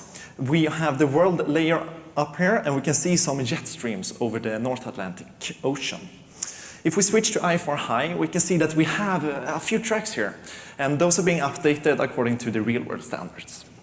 And if we press the track here, we can see in the menu, we can see a lot of info. We can see that this is a westbound track, track alpha for the North Atlantic Ocean. We can see the validity period of this track. We can see the flight levels, the entry fix, the exit fix, the route, and of course the raw message if you really want to dig in. The tracks are there, but of course we want to use it as well. And we need a flight for that. If you're using SimBrief, it will work straight out of the box. But here we're planning a flight inside of charts from Amsterdam over to Minneapolis, of course.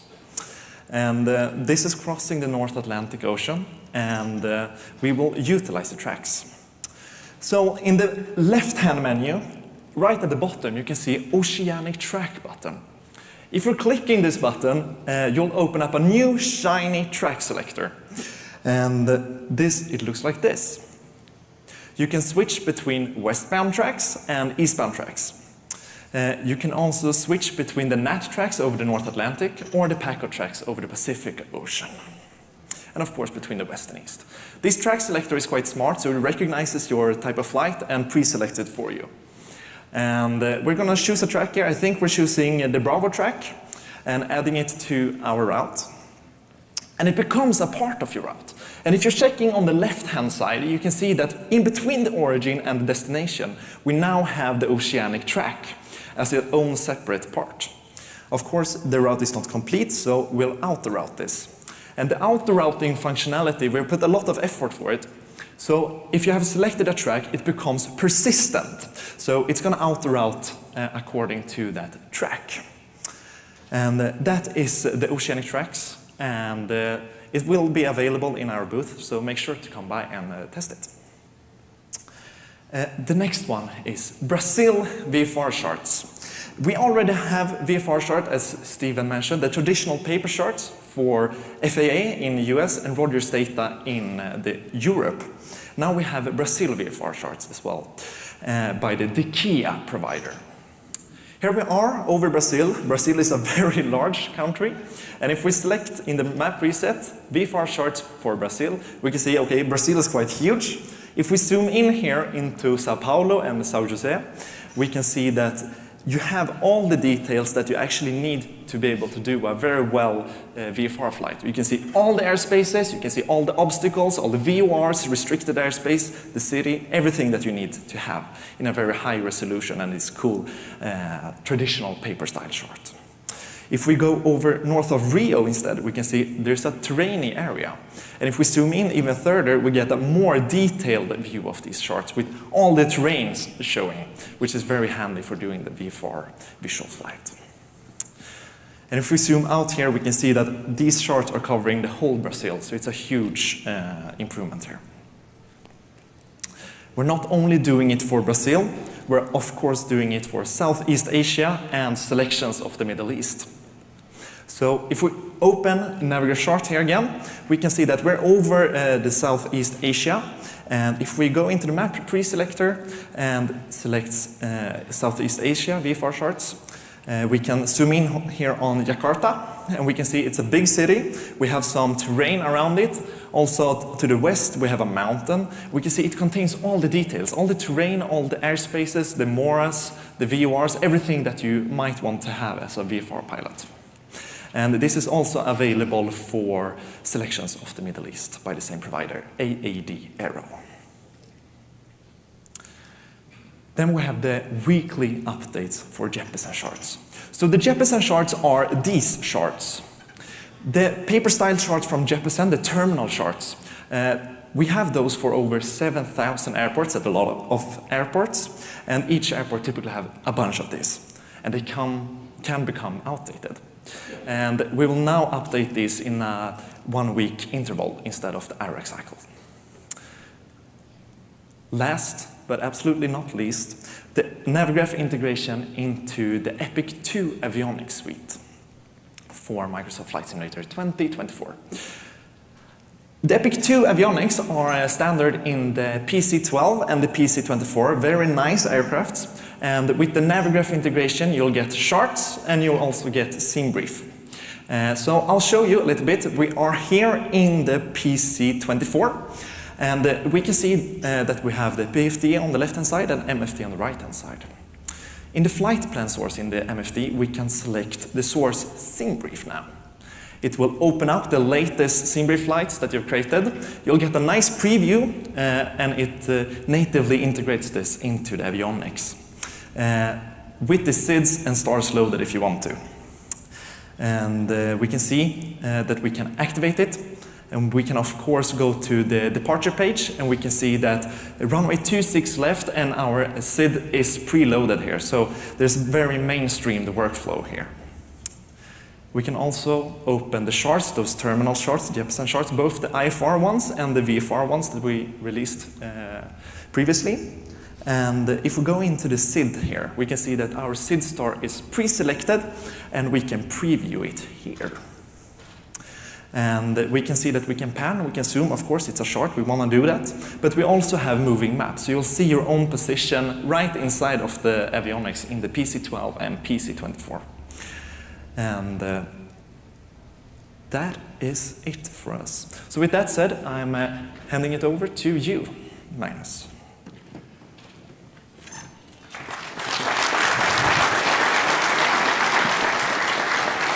I hope you guys are equally excited about these products, or sorry, these features as we are. They come from you and your suggestions. I suggest that you head over to booth 712 and you tell us what it is that you want and what you need for your flight simming hobby, and we will include that in our future roadmap. For all the developers out there, dev@navigraph.com is where you can make contact with our development team in case you need support in some way. We can offer you data, most recently the live traffic data that we're getting from Flight Radar 24, but also as with the example here of Say Intentions earlier today. They implemented our URI scheme, yes, for deep linking into charts so that you can open Navigraph charts to a selected chart with a direct link, for instance. These are just some examples, but there are many other ways in which we can support you as a third-party developer. Currently, we're working with roughly 200, and it's a busy job, but of course, we want to make sure that everyone's dreams come true. Also, if you are a Navigraph Academy pilot and you might have completed your virtual PPL, we have a little surprise for you if you were to come to our booth. I'm not going to spoil it, so please come and see us, and we have a little something for you. And for the rest of you that have not completed Navigraph Academy Virtual PPL, there's also plenty of other things that might be useful for you. I was having my eye on this, what do you call them here in America? Koozies, is that it? A neoprene sleeve that can cool your drink while you're flying. How about that? It's all in the Navigraph booth. Thank you very much.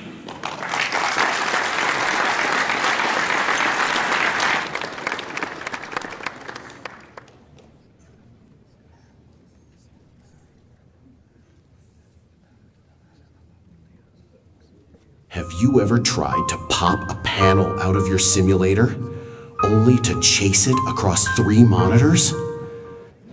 Just launch Glass Out and fly. Pixel-perfect screens straight from the simulator. Set up your aircraft profile once and everything snaps into place, exactly where you left it, every flight. From a PC with a tablet on the desk to a 6-screen hardware build, native companion apps put your panels on any phone or tablet on your network. And touch panels stay touch. Every tap goes right back to the sim. Your panels follow you anywhere. No GPU hit, the same smooth sim on any machine. Want to know more about Glass Out? Look for this guy. Glass Out, now in public beta.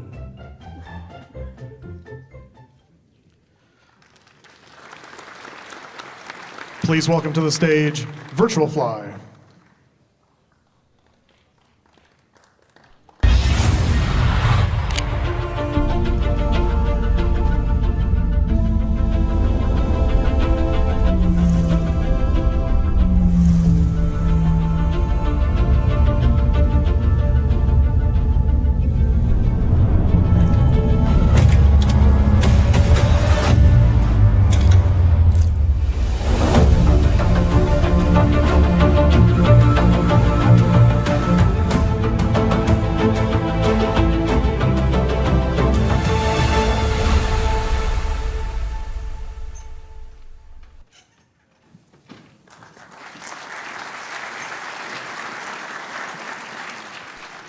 Hello, welcome. Thank you for being here with us today. My name is Christian. I'm sales manager at Virtualfly, and today with me is my colleague, Neil Hines. So, as you may know, Virtualfly has not been on the show the past 2 years, but we had very good reasons. We have been developing new products and new releases that we're going to show this weekend. And we thought this could be a very good year to show you all because we are doing 15 years on the market. So as you may know, we have our family of products, our flight controls that are currently on our booth to be tested. We have our Yoko Plus, we have our pedals Rodo Plus, and we have our throttle quadrants, our TQ3 Plus for single engine, our TQ6 Plus for the twin engine, and our TPM Vernio. All of them are on the booth, so you're all welcome to test and see all of them. Some of our products that are as well shown is our new family products called the family Switcho family. This is a family of avionics that are represented for all the general aviation. We have our Switcho engines, our Switcho trims, and our Switcho lights, with our Switcho radios for communication and navigation. These products are thought for the training for the general aviation, which are modular. You can set up as you want. And we thought that could be a good idea to develop custom panels for them. You can find the Switcho FS panel, where you'll be able to install all the Switcho engines, Switcho lights, Switcho trims, with the Switcho radios, and with all the flight controls we use, so as the Yoko Plus, the Vernio, and the Rodo Plus.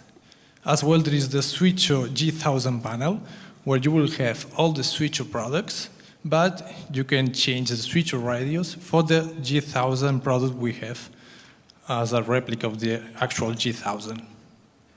These products are already available to buy and to test on our booth as well.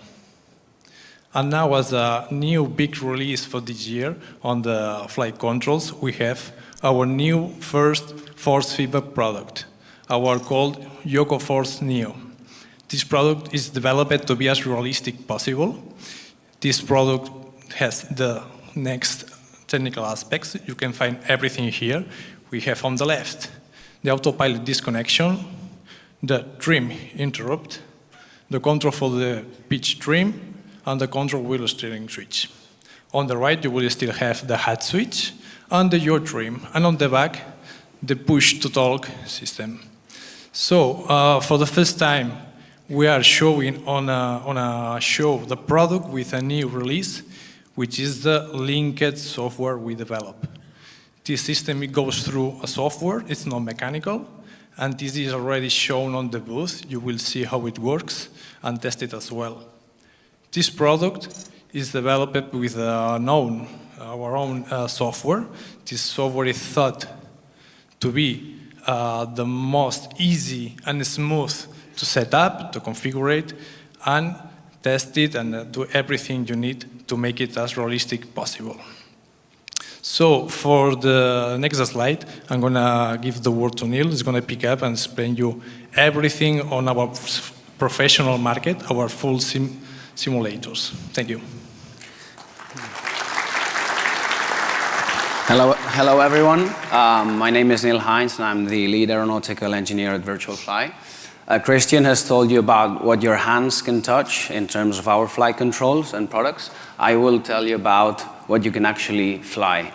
So at Virtual Fly, we have two different lines of professional flight simulators. We have the Solo family, which comprises currently the Solo Pro A, G1, and D4, which are for essentially the Cessna 172 trainers and the Diamond DA40 trainers, which you can see on the left-hand side of our slide. And on the right-hand side, you can see the Duo Pro family, which is the more complex flight simulators we have, which we currently have. Well, we just showcased two with the Duo Pro A and G1, which are they recreate the Baron G58 aircraft in analog and a G1000 cockpit. And I mentioned this was a bit more, it's one of our most complex products because it has also a motion platform of 2 degrees of freedom that adds this extra realism feel onto it. These are our legacy flight simulators, and now I'm going to move on to show our latest flight simulators, which use the latest X-Plane 12 flight simulator engine, and this is our latest. Actually, we were doing our first install this week with one of our clients in New Jersey, and this is the Solo Pro Seminole, which, as you can tell from the name, is based on the Piper Seminole aircraft, and it's in our Solo Pro family, so it allows it's a single seater, but you can find every aspect of the cockpit in the aircraft simulated here. And with our latest simulators, the beauty of them, the beauty of X-Plane 12 is that it allows us to do and tailor the flight model as close as possible as all the data that we have available, that is publicly available from the POH, for example. So we paid a special care on that in our flight, especially in our new designs, such as the Solo Pro Seminole. And moving on, this is our Duo Pro Caravan, which is, as you can see, the full motion. Well, 2D. It's one of our motion flight systems. And I didn't mention this, but all of our professional flight simulators are AA2D approved. For now, the Caravan is no exception to that, and you can see it is a very high fidelity replica of the cockpit of the Cessna, of the very famous single engine turboprop aircraft. And we even have a motorized trim wheel in the pedestal and all so that we pay a lot of care into allowing all of our clients to essentially make sure that they can train as much as possible in our flight simulator, just so that if they encounter a critical or emergency situation in the real aircraft, they have all the tools and all the knowledge available to follow the correct procedures. That's it from my side. If we are at booth 508, so feel free to come talk to us, and it's been a pleasure being here. Just to close our talk, as Neil said, you can find all of our social networks, so be able to connect. And we have a special announcement on the Yoko Force Neo. This Yoko Force Neo, as we're presenting on the weekend, this one is going to be a limited pre-order after the summer as a first batch. This pre-order is going to open after the summer, but now we are currently offering tickets for a priority order. These tickets, you can buy it now. So it's a ticket that just cost $170. This price is included on the final price. It's not an extra. And this will allow you to be the first to order on the limited pre-order we're going to show. We're going to hit after the summer. So please, or you can scan, take a look, and all invited to come to our booth and talk about it. Thank you so much. Thank you. Thank you.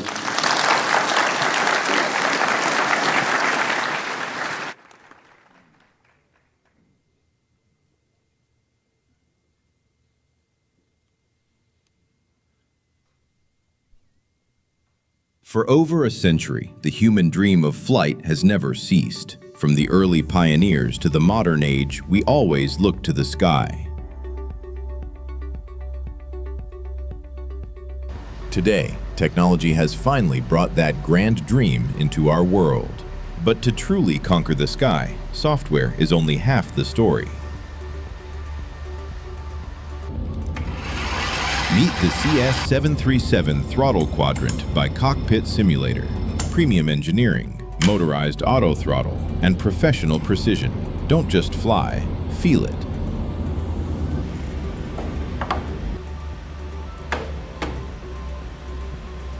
Experience the future of simulation at FlightSimExpo booth 917.When you think of the great pilots in history, the Wright brothers, Lindbergh, Earhart, what if I told you none of them ever flew IFR?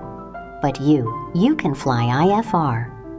We built the Sporty's IFR kit on Fly Shirley for anyone with X-plane and the goal of getting sharper, seasoned instrument pilots and total beginners alike. You don't need a fancy rig, just a monitor and a microphone. Each scenario comes with a Sporty's course video. Some of these challenges are extremely difficult. They'll teach you things about avionics and charts you didn't know you didn't know. Early access this weekend only. $40 locks in your price, with 8 more lessons dropping next week. Stop by the FS Elite stage tomorrow for a deep dive. Then come fly the air races at the Flight Codex booth. Sporty's IFR kit on FlyShirley.com. See you in the skies.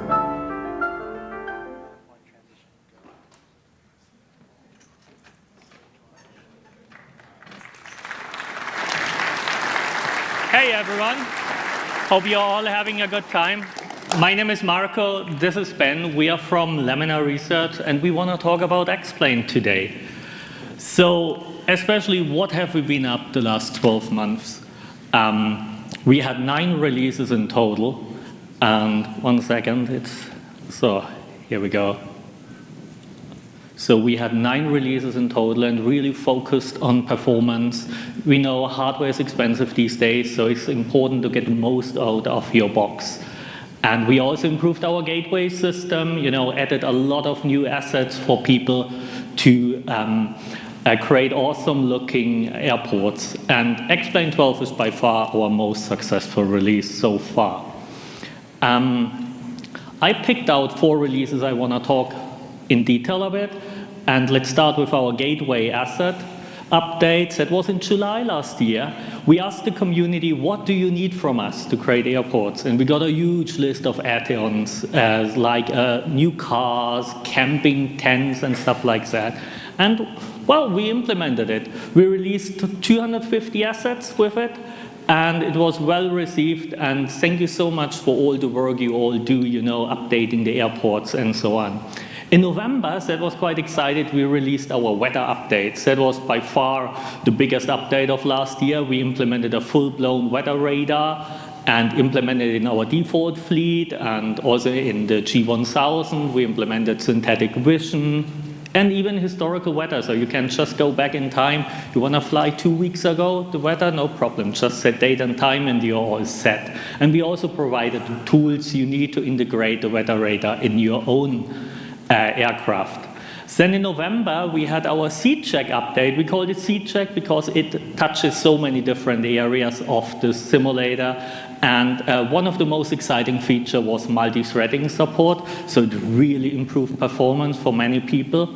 And we also updated our 330 and teamed up with Toby to integrate their eye tracker 5. So you don't need any additional software. Just plug it in, start X-Plane, and you're all set. And this year, we are very excited about the VR release. We teamed up with Apple to make X-Plane available on the Apple Vision Pro and added mixed reality and hand tracking support for supported devices.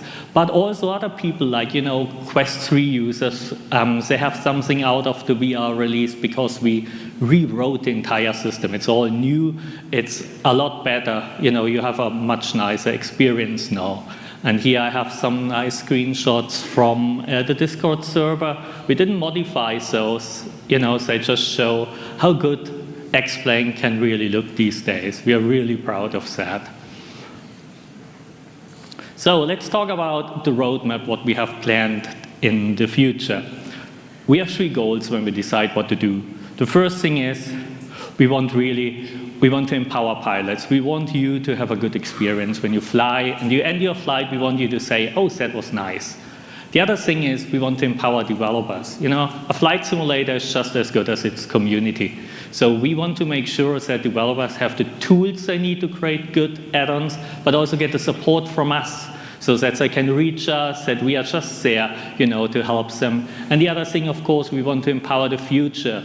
We want to enhance X-Plane. We want to look at even that it's much nicer as well. And this is what Ben will talk about then in a couple of minutes. So right now we are at the VR release, and I expect that to be final in, let's say, 2 weeks if nothing goes wrong. And next will be the SDK update. So when I talked about, we want to empower developers, that's what it is really about. We added a bunch of new SDK tools, Ben will talk about that again. And we implemented some improvements with the weather radar to make it even better. Added a CP DLC that I think a lot of online pilots will be very happy about it. Added even more scenery assets. And it's quite normal for us these days. We always have a custom airport when we release something. And this time we said it will be Farnborough Airport because of the great air show every year. And then later this year, probably in autumn, we will have a flight model update. We concentrate a lot on helicopters, so you have rotor blade tracking. We added a lot of procedures, helicopter procedures, and also enhanced the ground physics. You can really see that when you're on unpaved ground and it's wet and you try to taxi, you need a lot more power to get the aircraft moving. And we also have a custom airport this time, John F. Kennedy in New York City. You can see here the iconic tower. Cristiano created that. Yeah, and that's it from my side. Now I hand over to Ben. Thanks, Marco. I love being able to tell you guys about the stuff we've been working on. And these are 2 features that I think are going to be really great for developers who make stuff for X-Plane, and they're going to be really great for X-Plane. And the first one is panel graphics. So Every aircraft's computers are their own special snowflake. And the way that an add-on developer makes the displays for an airliner is they make a plugin in OpenGL. And this is how we've been doing it for a long time. OpenGL is a jack of all trades, master of none. It's not as high performance as Vulkan and the rest of X-Plane, and it's not that easy to use. Things like really good anti-aliasing are hard to do. So we have a new API for our plugin developers called Panel Graphics. This is a native Vulkan way to do avionics inside X-Plane, so you get really low overhead.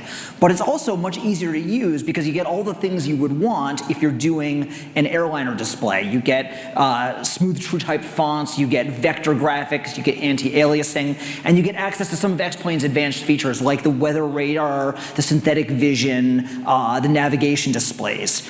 We're also making it easier to make a user interface in X-Plane, another pain point. You can use the new native panel graphics API to do your own UI. You can also use Dear ImGUI, which is now natively attached to Vulkan. That's one our community really likes. And we're also allowing user interface done with web pages, with HTML using the Chromium embedded framework. We have this working and we're ready to share it. You can use these new APIs with C++, but you can also script them with Lua. And we're expecting to ship this in our SDK update this summer. If you're a developer and you'd like a preview, come talk to us because we'd love to share it. Before we talk about the other thing, just a standard disclaimer, the marketing people get really, really, really nervous when I talk about stuff that's still in development. So this is something that's in progress. It runs on my computer. This is what we're trying to do. It is subject to change as we try to make X-Plane as good as possible. But I want to talk about what we're doing with our next generation scenery. Thank you. So there's 4 major things we have to do to create next generation scenery. We need a better way to do the base mesh that can support more detail. We need to be compatible with our existing DSF scenery because we're not going to just throw out all the work our community has done to move forward. We also need more advanced 3D formats that can hold more detail, the kind of stuff you expect on modern computers. And we need a whole big pile of scenery data. So today I want to talk about what we're doing for these first 2 boxes. When we first created X-Plane's scenery system that we have now back in 2004, 8 megabytes of VRAM was like a lot of VRAM. People had 1 core, and there was no such thing as shaders. You couldn't program a GPU. So the way we solved that is we would pre-digest and bake a huge 100 by 100 kilometer chunk of scenery and really optimize it. And this was a pretty good idea for those older, slower, less capable computers. But at this point, we're starting to see real limitations. There's stuff we want to do and we can't do using the old technology. So we're working on the X-Plane Scenery Tile Engine. This is a tile-based, raster-based scenery engine for the terrain. And GPUs love this kind of data. They just eat it for breakfast. And it has a whole bunch of things that it can do that used to be really difficult. So let me tell you about them. First of all, let's just talk about what meshes look like. This is the Grand Canyon wireframe as we ship it today in X-Plane 12. And what you can see is there's some big triangles, there's some small triangles. We've kind of tried to use the triangles up in the craggly bits and not the flat bits. This was very clever back in 2004 when a triangle was really expensive. But it's also really dense in the foreground because it's fixed and it's pre-baked. And because some of those triangles are kind of big, the lighting on the mesa is kind of buttery and washed out. It just doesn't look that great. This is the new X-Plane Tile Scenery Engine doing the Grand Canyon. And what you can see is there's just a ton more detail. And that detail is really well distributed, so you get really nice sharp lighting for all the striations in the canyon.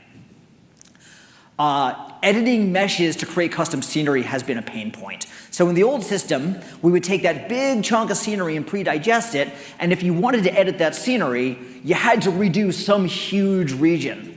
This is not a problem with the new tile-based scenery engine. With the tile-based scenery engine, you can just edit what you want to edit. So take a look at this. This is Minneapolis, St. Paul, and on the left you've got the basic runway. And on the right, I've made a series of custom scenery edits. The FSExpo logo, that would be an orthophoto. I've just used a test image. But if you look at the X in the swoosh in Expo, That's actually real water. So this is a lake and coastline edit, which used to be a huge pain point. And if you look at the other FS Expo logo on the far side of the runway, that's actually an elevation mesh edit, and you can just see how fine that detail is, right? So this is a system that can do a ton of precision. And then this is the wireframe of what's actually happening before and after. Before the custom scenery comes in, we've got this nice uniform flat mesh because airports tend to be pretty flat. And then when we bring in our custom scenery, X-Plane raises the resolution of the mesh to have enough detail to capture that really fine FS Expo detail. We also need DSF compatibility. We're not just going to throw out people's work. So this is our existing X-Plane 12 Pacific Northwest scenery as we ship today, except it is being rendered by the X-Plane scenery tile engine. So I've got a debug view so you can see the tiles. The green tiles are smaller and higher detail, and then the yellow tile is bigger, and you can see the tiles getting larger in the background. And this is what the wireframe looks like. So on the left, you can see how X-Plane works today. Big, irregular, pre-baked triangles. It was optimized and is hard to edit. And on the right, you can see the scenery tile engine running the same scenery, but with this really fine detailed mesh for high quality lighting. So we're working on this new engine, but we're going to keep DSFs working. This is the money question, right? When? And this is when marketing starts to get nervous. But our goal is to ship the X-Plane scenery tile engine in X-Plane 12 this year. That is our intention. Thank you. Because what we want to do is we want to get this into the hands of add-on makers. They've been asking us, can we edit the meshes? Can we have a faster loading orthophoto scenery system? This has been on the wish list. And we have this technology, so we want to get this into users' hands so they can have faster loading. We want to get this into developers' hands so they can make even better airports. And we want to kick the tires. We've got this engine, we want to see it work, and we want to get some miles on it so we can use it to build our next generation scenery. So we've got a bunch of stuff coming up. We've got an SDK update where we want to put out panel graphics and really unlock fast panels and easier UI. We've got the flight model update, which has improvements in virtually every system in the flight model, incredible amounts of detail and a really high fidelity simulation. And we are working on rolling out our X-Plane add-on store. We want to ship the X-Plane scenery tile engine this year. And we are also working on motion vectors and temporal anti-aliasing. That's one that people really want, and we're working on that roadmap. And we have more performance improvements that we actually have developed that we're going to ship out. So we are on the show floor. We've got an area where we're doing workshops and seminars. So please come by and talk to us. We love to talk about these kinds of things, and we really appreciate you guys supporting X-Plane.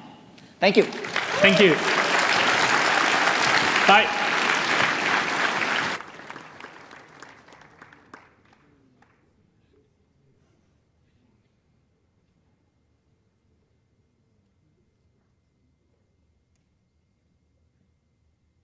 2 years ago in Las Vegas, we introduced Cabby, AI cabin crew tool, with about 1,000 flights to its name. 2 years later, over 500,000 flights. Back then, Cabby let you voice your own cabin crew. Now, it does so much more. Let's take a look.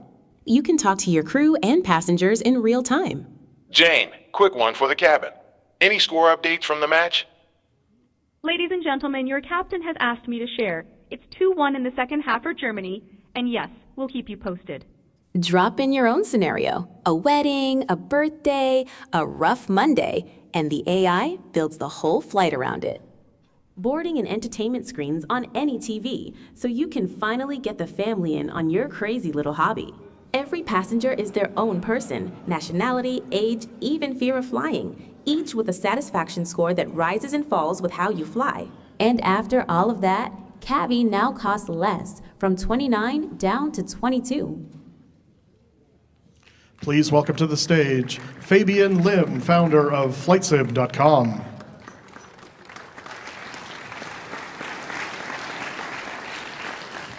Good afternoon, everyone. My name is Fabian from FlightSim.com. This is my third FlightSimExpo, and many of you look so familiar, so thank you for supporting aviation simulation. Now, I want to share with you some new products because I have very little time. I'll go straight to say that we launched our force feedback affordable yoke in 2024, and 2 years has since passed. We're going to be making some minor refinements, generally smaller form factor, because they said that our yoke was overweight. We're also going to be upgrading our roll model and having a mounting, dismounting, speedier experience. The pre-launch will be in 60 days, and prices to be confirmed. But relax, it's going to be affordable. Smaller form factor, you can see side by side, and this is probably a better picture. Along with this, we are announcing an end-of-life sale. End of life for the yoke, not for me, please. But thank you for your concern. So our normal price is $999, and our end-of-life price is going to be $699. Can you give it to me? Thank you, yeah? It's cheaper. Yeah, it's okay to clap, it's okay. It's a free world. We're in America. Our CLS 120 and our first officer edition, normal price is $1,399, and the end-of-life price will be $1,099. Thank you. I love you too. The end-of-life sale is now available on our website, FlightSim.com. It is FlightSim, not the other one. Due to popular demand, because we always listen to our customers, even though we don't always agree with them, we have done a lot of work, engineering, to launch a 737 yoke. Not that it is remarkable, but what's remarkable is our attempts to make it affordable. Pre-launch starts now already. It's on our website to 15 July, and estimated shipping will be 15 August. It looks like this. Of course, quality all the way. Pricing, normal price $599. Pre-launch special, only $399. Yeah. Very proud to announce our new product targeted for the consumer market, the Cessna 172 panel. Specifications, all-round metal construction, inbuilt 3 LED panels, 5 knobs, realistic yoke shaft position. It fits all yokes, except the egg one. Requires Air Manager 5. Pre-launch available now to 15th of July. Estimated shipping also 15th of August. It looks like this. You can come to our booth to test drive it.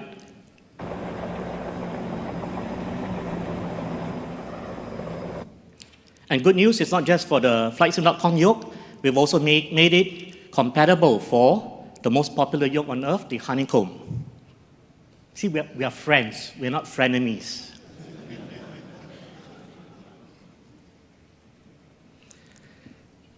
How much? I'm sure you're asking. Normal price $1,099. Pre-launch $750. Friendly.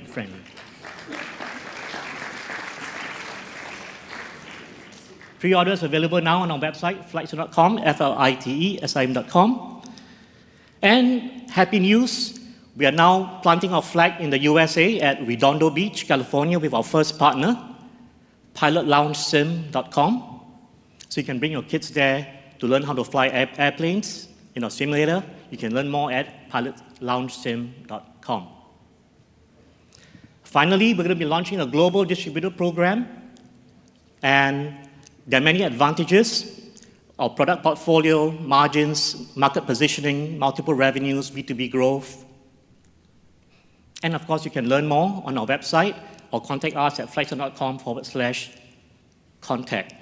And I have 10 seconds more to say thank you so much for all your support, and I look forward to seeing you at our booth at booth 318. Thank you.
Please welcome to the stage Sean from JetCard Virtual Systems.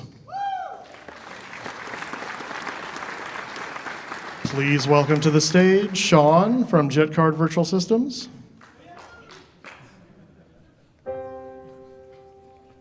In a world where time is of the essence,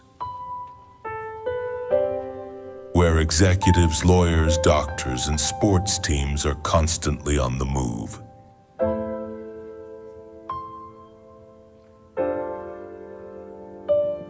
city to city, country to country,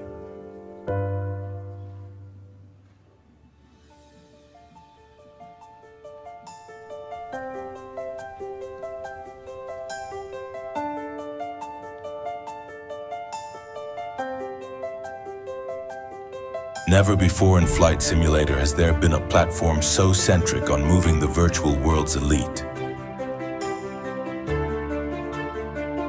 The time for business aviation in the sim is here.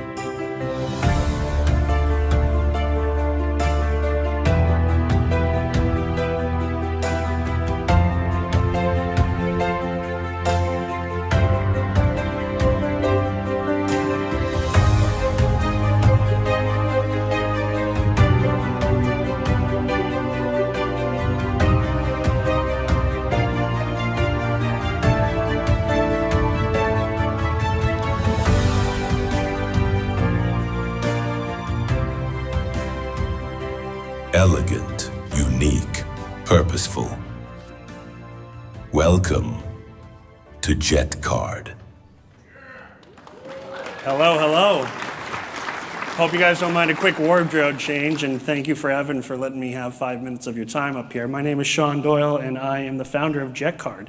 JetCard is the first sole sort of business aviation flight sim add-on for both Microsoft Flight Simulator and X-Plane. We, right now, at this current moment, have a charter board of 15,000 different flights that users who are interested in business aviation can go online, use our application, book flights, and perform real-world simulated charter operations focused explicitly on business aviation. I can't see if you're out there, Blue, but I'll give you a quick shout-out. Blue put me on the map about a month ago when we released, and I checked just before we came up on stage. We're up to 2,500 members. So big thank you to some of our streaming partners, Blue, V1 Simulations, Mustafa, our MC. These guys have been flying the heck out of JetCard, so I'm grateful for that. The way we work. You pick a charter. Everything that you do in JetCard has a backstory. We generate a briefing. We generate a client. Thanks to our partners at Avia Pages, we have real FBO data working within the application. You get a full story, a full background, and a full briefing that's not just, why am I flying to Quebec today, but, or should I fly to Quebec today, but why I'm flying to Quebec today. Everything that works in JetCard, from the FBOs, the clients, all connected within our application, every phone number in the JPhone, which you'll see in a little bit, everything's interconnected to give you a narrative and a backstory into why you're flying. I want you to pay close attention to Miles and Rachel here on the sheet, on the screen rather, from Signature Flight Services. They're going to show us a cool feature in a little bit. How do we use JetCard? It's kind of three options. You can freelance. It's sort of our sandbox version of flying. Deadhead to an airplane location, pick up a charter off the board, whisk away somebody to a ski trip in Aspen, fly a billionaire to meet their super yacht in Mallorca. Sort of the choice is yours. From there, we allow people to build operators online. This is a living ecosystem of, right now, 2,500 pilots and 350 companies competing for different charters on the board. Some players are owners. Some players are human pilots flying for human owners. Sort of the choice is yours. The beauty of this is you can start from just doing a handful of charters and work your way up to aircraft ownership, buying bases, hiring actual human pilots, and pulling together, excuse me, and pulling together really unique and interesting communities within a VA structure. I only have 27 seconds, so I gotta be quick here. My absolute favorite feature, live event charters. So for the first time ever, when the Red Sox play the Yankees and they need to fly to the Bronx, that shows up on the board the morning before the game. Tonight, after my girlfriend disgustingly looks at me after a 999 challenge at Target Field on the way home. The twins fly, oops, I'm on the wrong slide. The twins fly to Texas to be able to play the Rangers next week. So, because I just hit the clock, I'll play one last slide for you. Coming this summer, a really cool feature. Remember Miles and Rachel? They've got some news for you.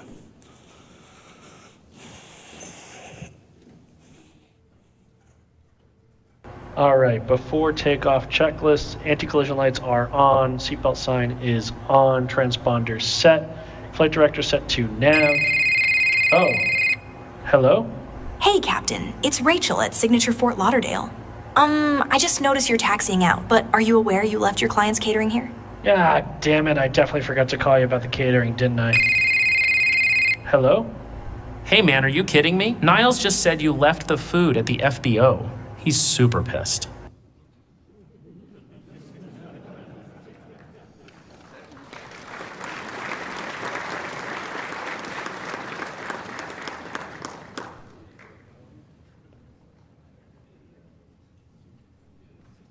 You gotta see it to believe it. Beautiful. I'm really emotional. I forget that I'm at CES. Go out there and get one of these and try for yourself, man. I'm telling you, this is good. I don't work for them.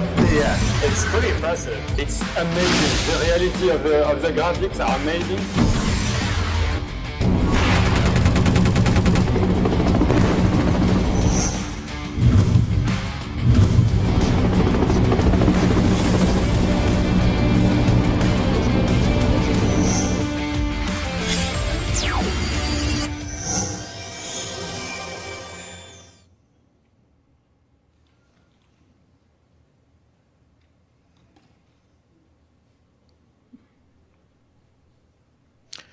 Please welcome to the stage Joe Granelli of Granelli Designs.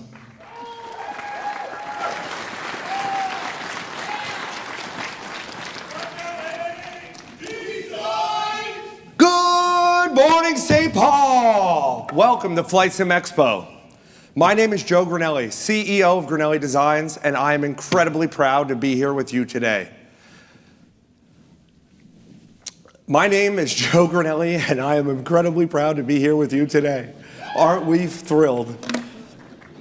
Granelli Designs is a flight simulation studio specializing in DCS world, focused on building immersive, high-quality combat experiences that bring aviation history to life. The F-100 Super Sabre is our first official DCS world module. It represents years of research, development, testing, and passion from a team that truly loves flight simulation.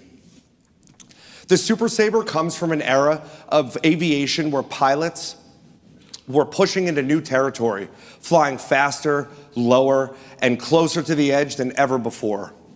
Our goal is to bring the Super Sabre to life in a way that captures the character of the aircraft, the spirit of the era, the challenges faced by the pilots that flew it. This year, we wanted to turn that experience into something people could actually step into.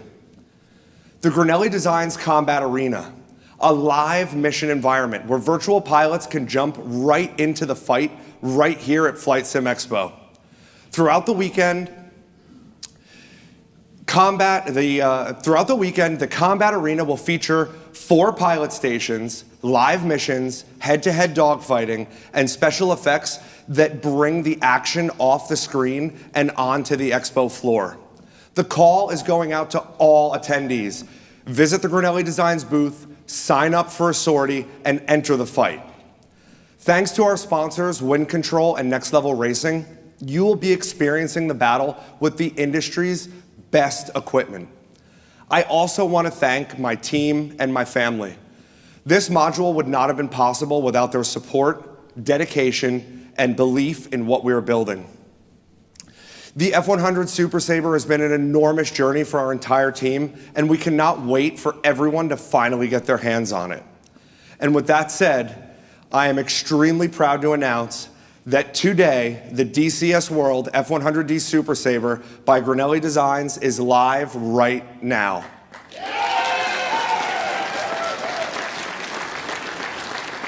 To mark the moment, I am honored to present the official F-100D Super Sabre release trailer. Thank you.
Please welcome to the stage VA Systems. I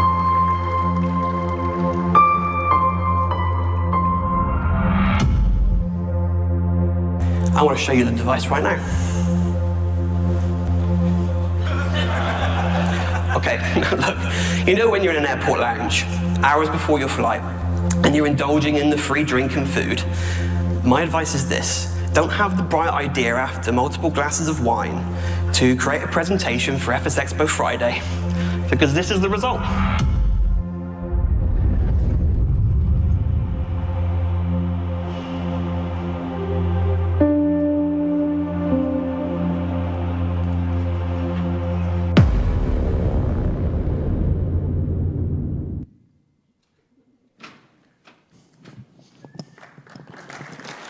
Hello.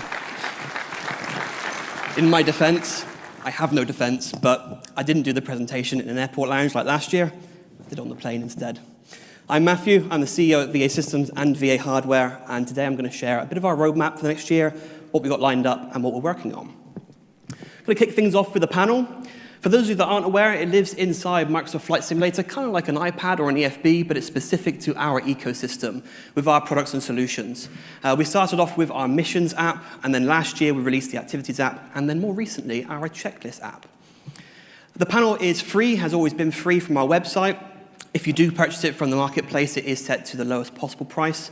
But to compensate for this, we offer a £5 discount code, or about $7, $8, if you link your panel to your accounts on our website. And that also takes place even if you get it for free from our website. So you either get your money back or you've got $7 in your pocket, so win-win. So far, we have 612 activity products. There's about 120 airlines and 120 airports that make up those. They refresh every winter and summer, so about every 6 months. We also have 1,000 mission products and now one lonely checklist product. And moving on to the checklist app itself, these are packaged per aircraft family, with our first being the Airbus A320 family checklist. It has state management, so if you are using the panel throughout your flight, open, closing, it will remember where you got to, the last item you've had, and you can continue where you left off. Again, it lives inside the simulator rather than using something outside, and it works on both PC and Xbox. Coming up in future, we're going to be adding a toggleable audio system. I quite like that word, toggleable. So if you want, you can get the checklist item callouts, and then you can respond to them yourself. We're also going to be adding abnormal checklists and flows very soon, and we're also working on a custom checklist feature, so if you want to build your own, you can do that using our dashboard software, and you can sync it down into the panel directly inside the sim. Moving on to the Explorer, which is our move to cloud-based applications. Our Explorer was originally designed to be a search tool with various filters and controls to make it easier to find flight schedules. And by integrating with SimBrief from Navigraph, you're able to very quickly dispatch your chosen flight to generate a route to then sync it with your aircraft. We've been listening to the feedback and learning a lot around how many of you like to find flights to fly and how you like to get inspired. And we've learned that there are many different ways in which you like to see these types of products in use. And so for this reason, we are overhauling the platform to provide many different ways to find the data you want. And a bit of an example here, so we're going to be having ways where you can search by route, by airlines, airports, aircraft, regions, and adding our own dispatcher solution, as well as itineraries and some live ops thrown into the mix as well. So part of this overhaul is the addition of profiles, whether that's the airline profile, an airport profile, etc. On each, you'll be given lots of options to find schedules. For example, browse by route, by fleet, hubs, as you can see here with Delta Airlines on the screen. We also have things like roll the dice for something random, so if you really have no idea what you want to do, just roll the dice, and it'll give you some ideas. Or get recommendations based on what other people are doing who may do things similar to you. We'll also be adding map views as well, so traditionally with our platform it's been a bit more sort of a table list of information, because we're going to be adding a more visual way to find routes for those of you that like that sort of way of finding information. But like before, we will have powerful filter tools. This is designed to make it as easy as possible to find exactly what you want, instead of using tools that aren't designed for the simmer. Moving on to VA hardware. 1 year ago, we announced our first hardware product, the Mini Flight Data Display. And today we are reintroducing it and bringing it up to date with where we've got to with it and what is coming next. We've had a lot of feedback. We had a lot of people come up to us in the booth last year talking about the things they'd love it to do, asking if it's going to do A, B, and C, and so we're taking all that on board. So there's a few things that are staying the same, which is the design itself. It's still USB-C powered, it has an LCD screen, several different colors, and it's Wi-Fi enabled, so if you want to take it around with you and have it hotspot off your phone, you can do so. So what's changing? We have 3 different tracking options. You can track simulator flights, live flights, or you can do a combination of the 2. After our announcement, many of you came to our booth asking if it would work with the sim. This was always our intention as a later phase, as we focused on the live flight functionality. But due to the amount of requests we had from all of you, we're going to make it available from day 1, and it will work on Xbox as well, courtesy of the VA Systems panel. The live flight tracking remains the same, but since our announcement, we have built a powerful timetable tool to make it easy to find the flights that you want to track on the device. Our dashboard software is complete and can show you it now on the screen. So it starts off with a pairing system, so when you do receive the device, it'll have a code on the screen. You can add that onto your account, and that device will be forever yours. We have lots of data points available to display as well, based on the phase of flight, instead of restricting you to the same information throughout. So you can see there, you can choose your phase, and you have the 8 slots available, so you can customize it to show exactly what you want it to show. And you can also customize the refresh rates of the flights as well. So when it's on ground, you can have it refreshing more often rather than it's in the air, for example. And when using the live flight mode, you can easily find a future dated flight that you want to automatically track as soon as it becomes alive. So come to our booth so we can show you this solution in action. And to all of our customers that have pre-ordered, thank you for your patience, and we can't wait to have this product in your hands very, very soon. Moving on to the finale, and probably the thing that you care most about, especially if you've seen us on the stage last year, the LEGO giveaway. This is our third consecutive year of doing the LEGO giveaway. The first year we gave away the LEGO Concorde. We ended up giving 2 of them away. Wasn't intentional. I bought 2 by accident because I'm an idiot. So we gave away 2. Last year we gave away the shuttle carrier aircraft, and the picture of it there from the winner who built it and sent it to us. Do we have any of our winners here previously? No? Okay, and this year, where is the picture? Oh, okay. The Pan Am DC-3. And we're doing 2 of them, intentionally this time. 2 Pan Am DC-3s. It's going to be 2 separate giveaways. You can enter both of them. There'll be one on the Saturday, one on the Sunday. All you've got to do is come to our booth on either or both of the days and scan the QR code to enter yourself into the draw. The giveaway will be at 4 p.m. on the Saturday and 2 p.m. on the Sunday. If you're not there when your name is called out, we will find someone else's name to call out until it eventually goes. So make sure you remember those times if you are going to enter. But thank you so much. I hope you have a fantastic show. Please come by our booth, have a look at our products, talk to us, and VA Systems. It's in the data. Yeah, thank you.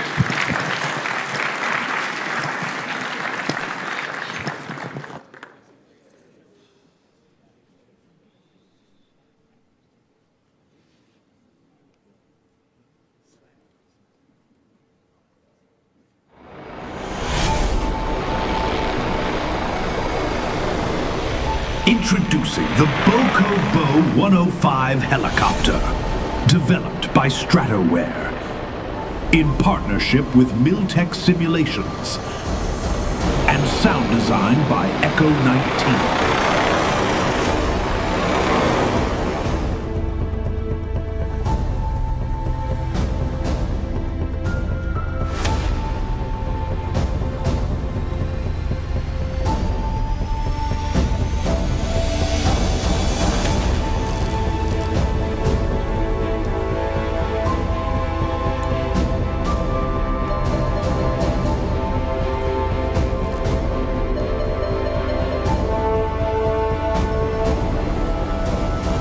The Bo 105, now available for Microsoft Flight Simulator 2024.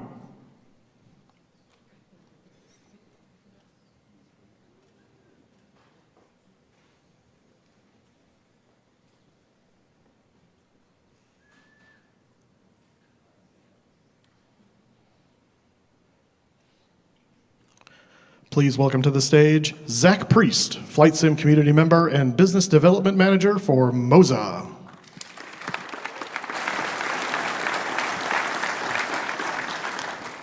All right, good afternoon, everybody. Welcome to FlightSimExpo 2026.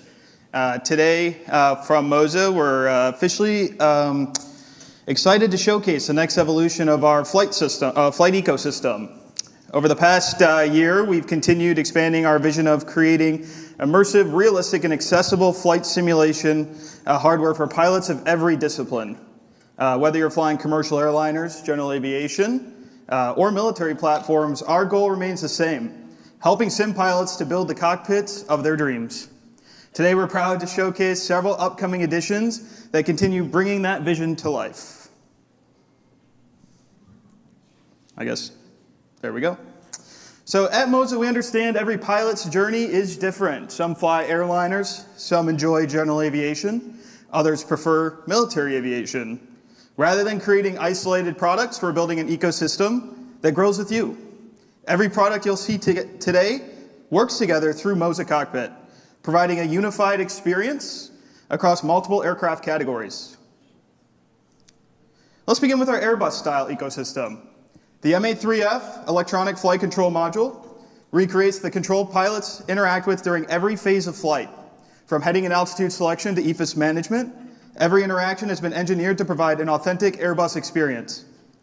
A major focus was accurately recreating the Airbus-style push-pull workflow through a custom dual-rail mechanism designed specifically for this platform. Combined with custom display technology and integrated software support, the MA3F delivers an immersive Airbus-style experience. Complementing the FCM system are our new flight control computer displays. Available in both Airbus-style and Boeing-style configuration, these units bring realistic flight management functionality into home cockpits. We focus heavily on display quality, construction quality, and tactile feedback, including button firmness from the center to the edge. Every button press should feel deliberate, precise, and confidence-inspiring to pilots in their sim rigs. Before moving on, I'd like to highlight the most important innovation shared across our display ecosystem. Whether you're using the flight computer displays, the MGX 1000, or displays found within our upcoming FMP18 ecosystem, they all share the same philosophy. Traditionally, cockpit builders quickly run into HDMI limitations, whether that be inputs or performance degradation. Additional displays require additional GPU outputs, splitters, adapters, and increasingly complicated cable management. We wanted to solve that problem.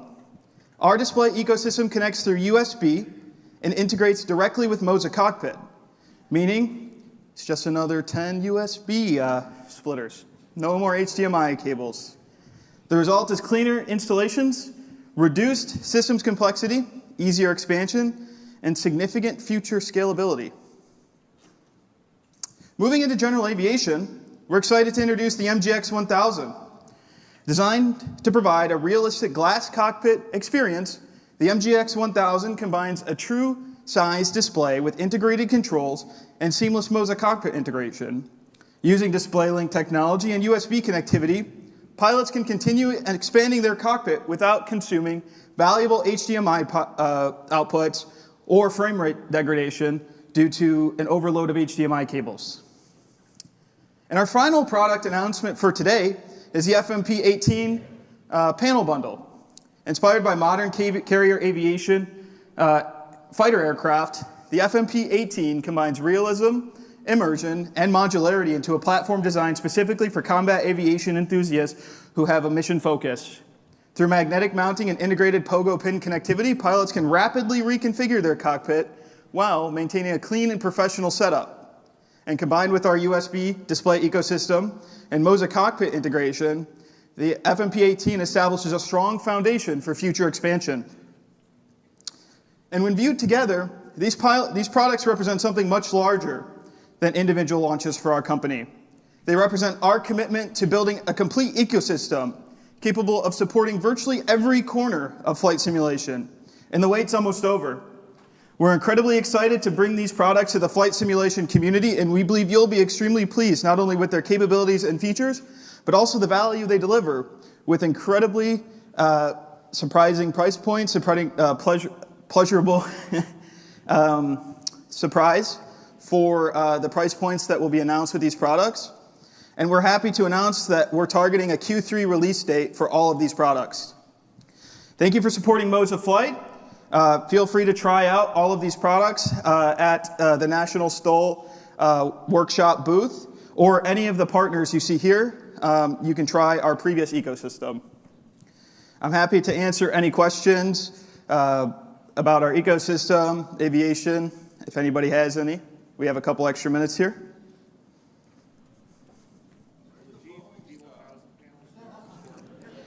I'm sorry? Will it support multiple panels? So we are building the opportunity for future scalability to have multiple panels. Any other questions?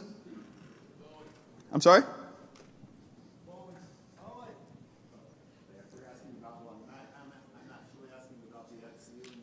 Okay. Sure. So it has the VESA mounting option on the back, and then it has it has additional screw holes in the back as well. So it should fit onto next level racing cockpits or existing mounting solutions, or even universal VESA mounts. No problem. Any other questions? I don't really have any information to share on that right now regarding a Garmin touch controller, but I'm happy to seek that information. If you want to stop by the National STOL booth and grab a business card, I'd be happy to follow up with you later on. Anything else? Yes. I'm sorry? That is a good question. I'm sorry, I'm not familiar with ProSim in that integration for our hardware, but I'd be happy to get the answer for you.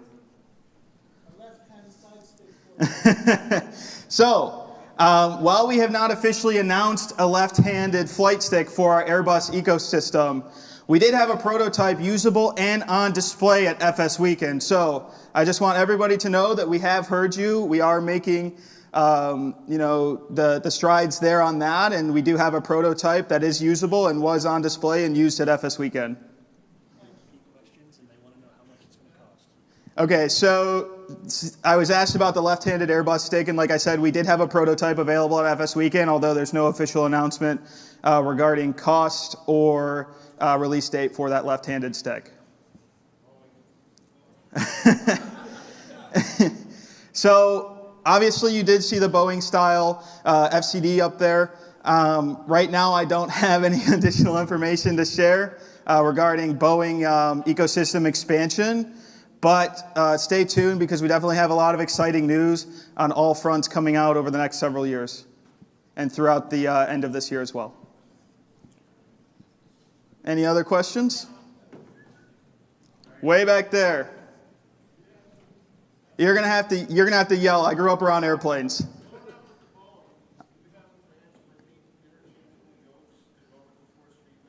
So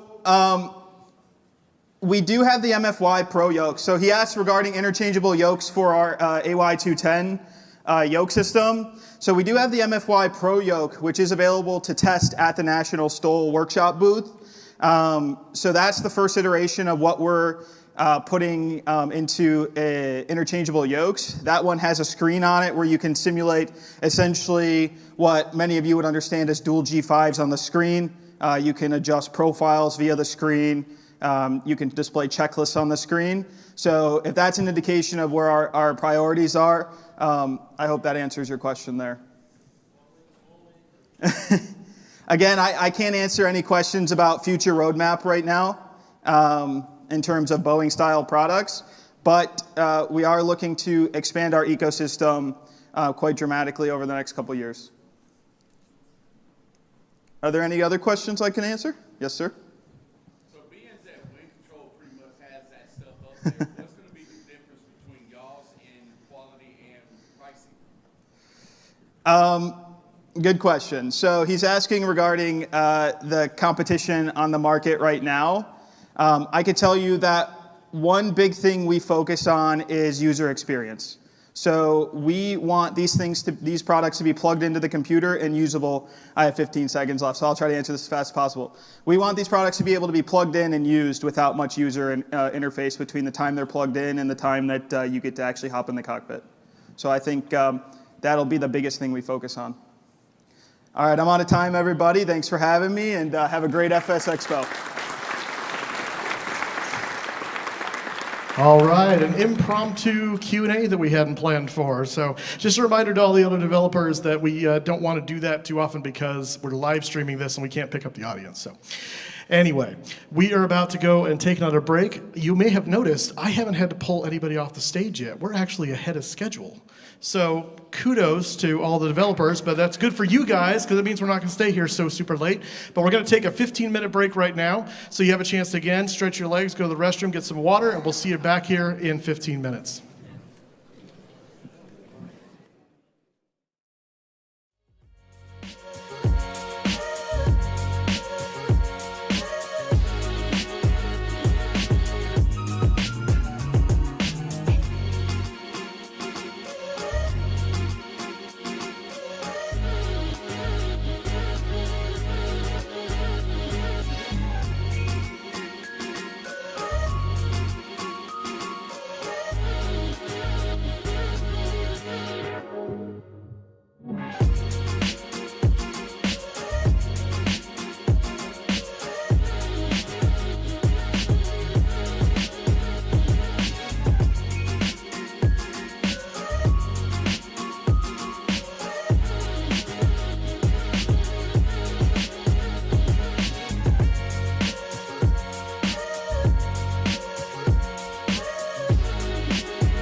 from SoFly.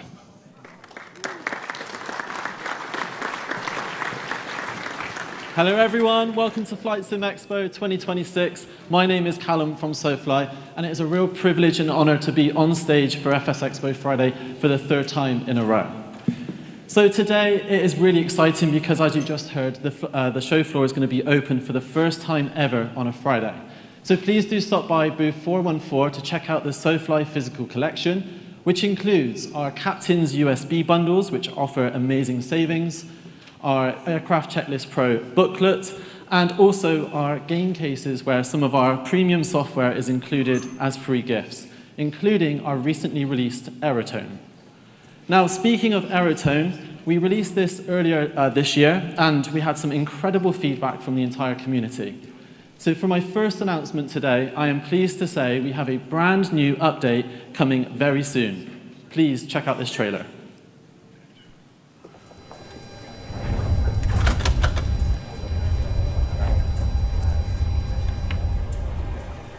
We're excited to share more news about a new update coming to Aerotone later this year. Your feedback has been valuable in learning about all the new features you want to see. We heard you loud and clear that you want 3D spatial awareness between sound effects for in the cabin and those found in the cockpit. Expect to hear a massive audio overhaul of how sounds work in the simulator to be truly aware of your environment.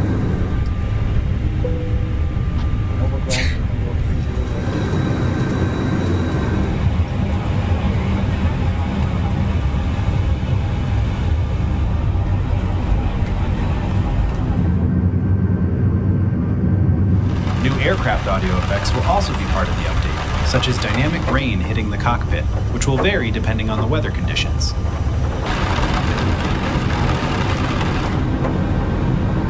We are also adding some crew, such as ground staff and cabin crew banter, as additional background chatter. I've got your fuel slip here. Have a good flight. You should see what the cabin looks like. Some of those passengers are feral. I guess they don't call it the Disney Express for no reason. I need to hide here. The girl in the galley just got so mad at me for not putting the bread oven on. She's raging. Each audio effect can soon be customized to provide you with even more refined controls. Adjust volume and even frequency of sound effects.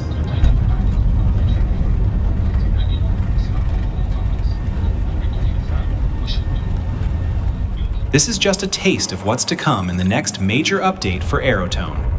Thanks for watching.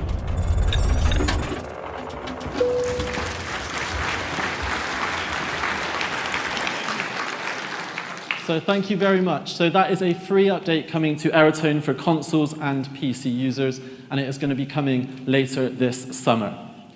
Now for my next announcement, I want to take your minds back a couple of years ago.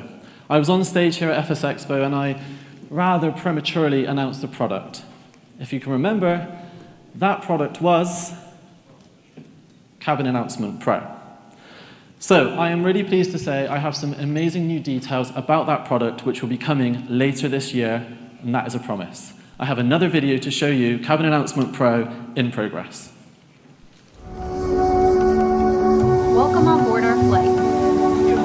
As you board, please step in from the aisles, placing larger bags into the overhead bins and smaller ones under the seat in front of you.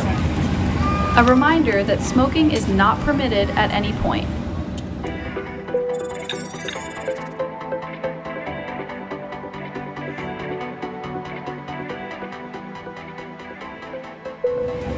Cabin crew, please prepare doors for departure and cross-check.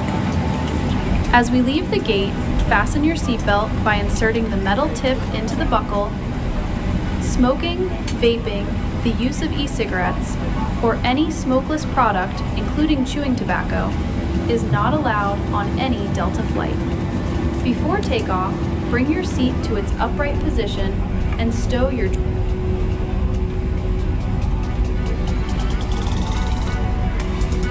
Cabin crew, please take your seats for takeoff.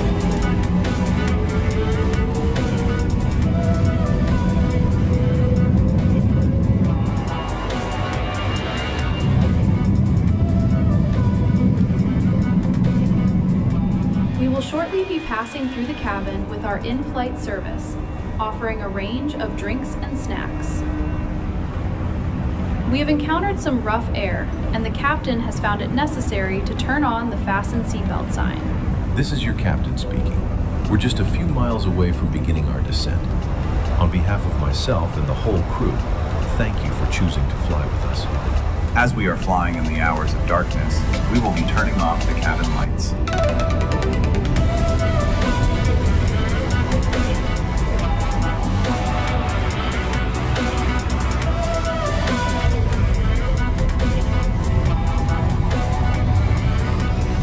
Please remain seated whilst the aircraft is still in motion and until the fasten seatbelt sign has been turned off.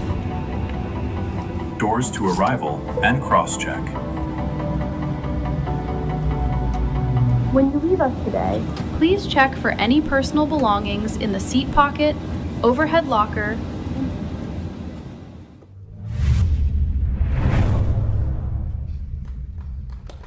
We have a very special passenger here today. A huge happy birthday to Julie, seated in 23 Alpha. From all of your crew, congratulations, and we hope you have an amazing day. So that is Cabin Announcement Pro.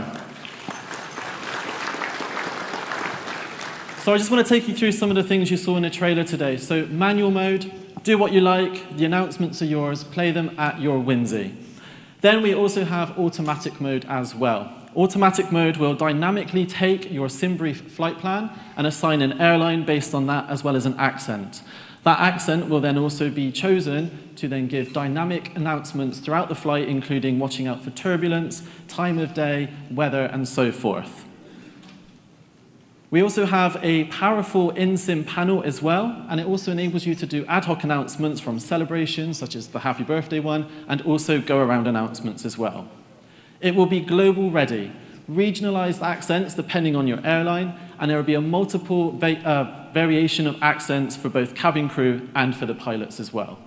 And it will be ready for your favorite airline in both Microsoft Flight Sim 2020 and 2024 for both PC and our console users as well. Just a few more things. We have power to use, so there's going to be plenty of options within the toolbar itself. Play and stop announcements at any time, and also customize options too. We will have more information on all of the airlines that we'll be including, as well as what you can do to customize your experience further down the line. We'll have more information in the next coming few weeks. And as for pricing, we are committing to that no subscription promise that we promised all those years ago, because we want to make sure that this is accessible to as many people as possible as a one-time purchase. And then finally, as for that, thank you. As for that release, I don't have a firm commitment just yet, but I am promising that it will come this year for both PC and our console users as well. So that's everything I have to say about Cabin Announcement Pro today. However, before I go, I just want to say thank you so much for attending FlightSimExpo 2026. A huge thank you to all the developers who appeared before me. The future of flight simulation is looking incredibly strong. I also want to just say thank you to the organizers as well for, again, putting on an incredible event, as well as making sure that I can come up on stage to talk to everybody as well. Before I leave you, I have just one final thing to share with you. But for now, enjoy the rest of FlightSimExpo 2026.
Hi, flight simmers here and around the world.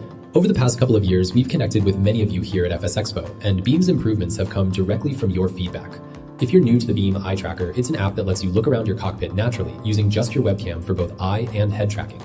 This year, we've made Beam easier to use by introducing direct game camera control, which allows Beam to connect directly with supported games. We've also added more default and community profiles for a fast-tracked fine-tuning experience. Advanced controls now include improved stability on small eye and head movements, for example when adjusting cockpit controls, and hotkeys to quickly pause and resume tracking. We're excited to announce that Linux is now in private beta, with both Linux and macOS support on the way, something our X-Plane pilots have been asking for. Beam is designed for regular RGB webcams, and our community has had success with a wide variety of cameras, including infrared and high FPS setups at affordable prices. And finally, we've saved our biggest announcement for last. We're thrilled to share that the Beam eye tracker is coming natively to Microsoft Flight Simulator in Sim Update 6 with official UI support. If you're at FS Expo, come try Beam at the National Stoll and Moza booth, including live demos with webcams running at 100 FPS. If you're watching from home, try Beam risk-free right now at beameyetracker.com. Thanks for all your feedback and support, and enjoy FS Expo. Please welcome to the stage, Nikki from Meridian.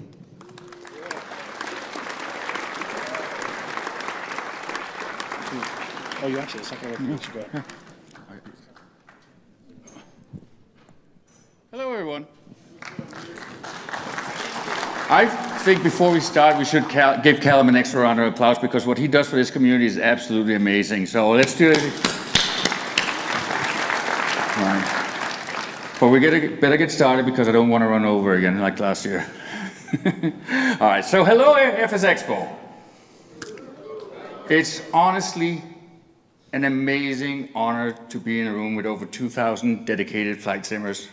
Because nowhere else on Earth can somebody spend $4,000 building a home cockpit and still say, yeah, but I'm trying to keep this hobby affordable.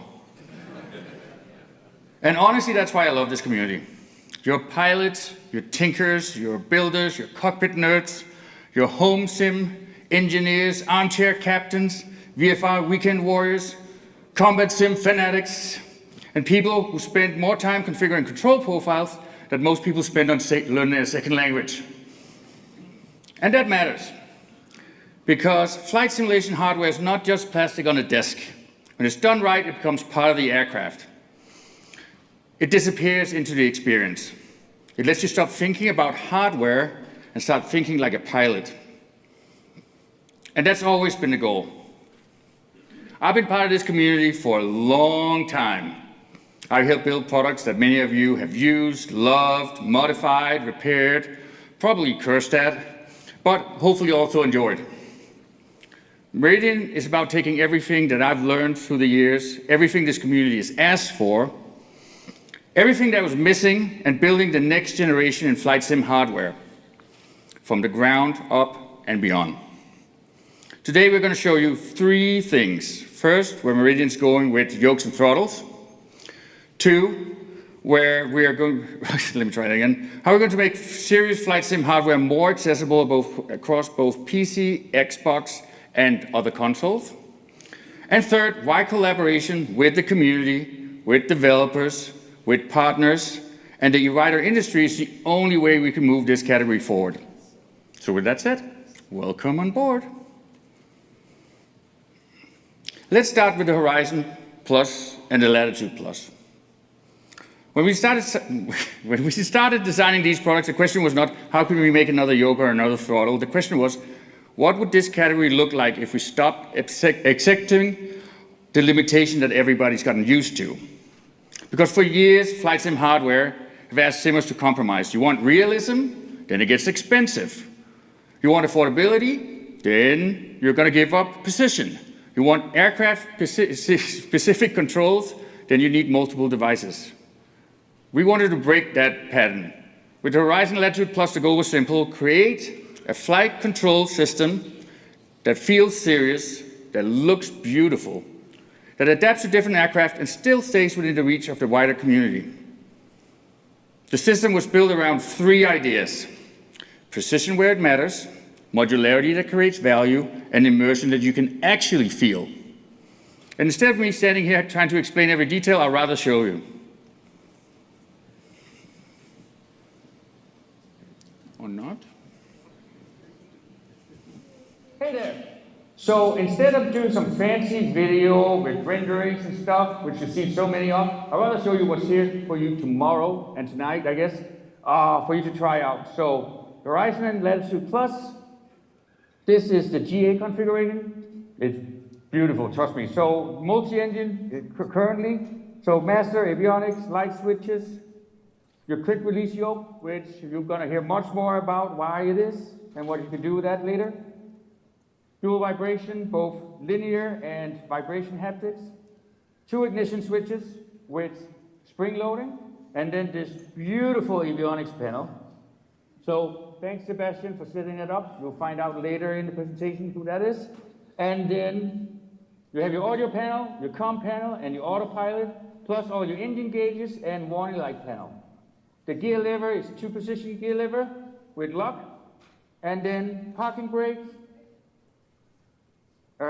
trim wheel, and your dual throttles for multi-engine aircraft.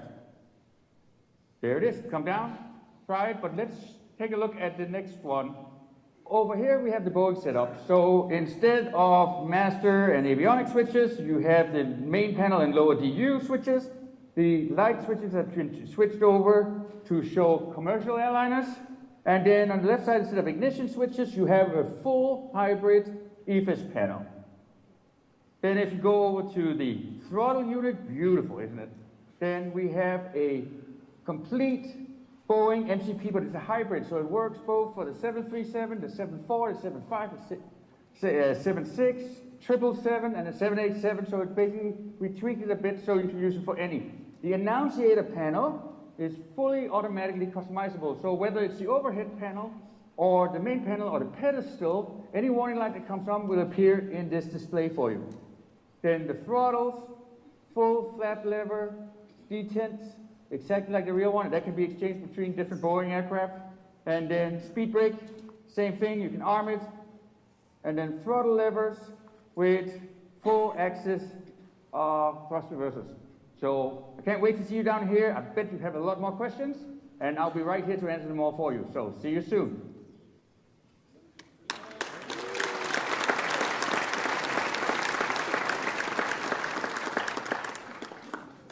So we shot that like 5 minutes ago, basically, just setting it up. So that's the foundation of the Meridian ecosystem. It's not a single product, it's not a one-off launch, it's a platform. So the question now is obviously, when can you get it? Well, for Meridian, the pre-orders need to mean something very specific. It's a real product, it's a real production plan, and it's a real path to delivery. We're really excited to announce that the Horizon Plus is scheduled to begin shipping on October 28th, which is my birthday, by the way. And then the Latitude Plus on December 28th. Sorry. Now, you can sign up for a limited pre-order. We have these all around the show with a QR code. And we're doing very limited pre-orders because we want to make sure that we can keep up with customer service and a high quality of interaction with you guys, make sure that everyone. So that's starting actually right this moment. We're going to have a pre-order for the yoke. And we are going to be a pre-order bundle for the yoke and throttle combined, where you get both GA, Boeing, and Airbus combined at the price of the standalone unit. We're not going to take your money up front. But we are going to ask a $100 deposit to show that you're serious about it. And that's refundable, by the way. So that's it about the, come down, try it out. It's really awesome, I promise you.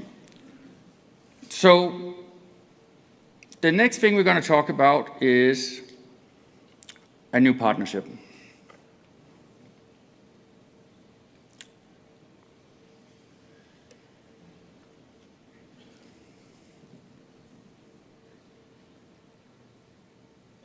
No? Gotta do something. Hang on. I know.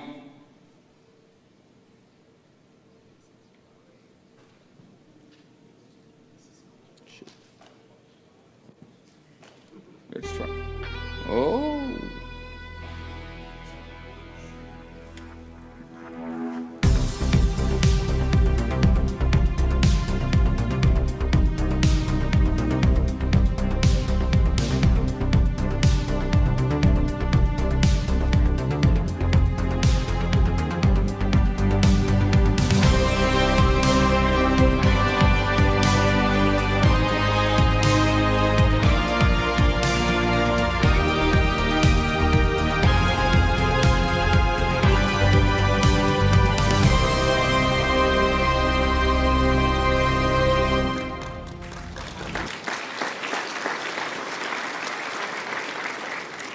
So I'm really excited to tell you about a new partnership that we have with PowerA. What excites me about working with Power is their understanding of gaming accessory market and the ability to bring flight sim hardware to a broader audience worldwide. Meridian brings the deep simulation experience and enthusiast-driven product design. PowerA brings gaming expertise, global retail reach, consumer accessibility, and decades of experience delivering high-quality gaming accessories to players around the world. Together, we believe that we can help more players experience authentic flight controls in a way that feels approachable, familiar, and exciting. And that leads directly to the DirectX flight deck, the wireless flight deck that you just saw. The Project X-Ray was designed to simplify the setup experience into more familiar form factors and still deliver immersion and control that makes flight simulation special. It's a versatile flight system that delivers both aircraft, helicopter experiences, and featuring quick-shop models and flaps, throttles, faceplates that makes it a handheld full flight deck. The first controllers for you to test out are available at the booth, so I hope you come down and give it a good try. It's a really cool new way of flying when, you're a couch potato and just want to casually fly with your friends. So that's what the Meridian and PowerA relationship is about, building hardware that respects the passion of the community while helping more people experience the depth, immersion, and excitement that makes flight simulation so special. We really, sorry, something just came up on the screen. We really appreciate our partnership at Microsoft and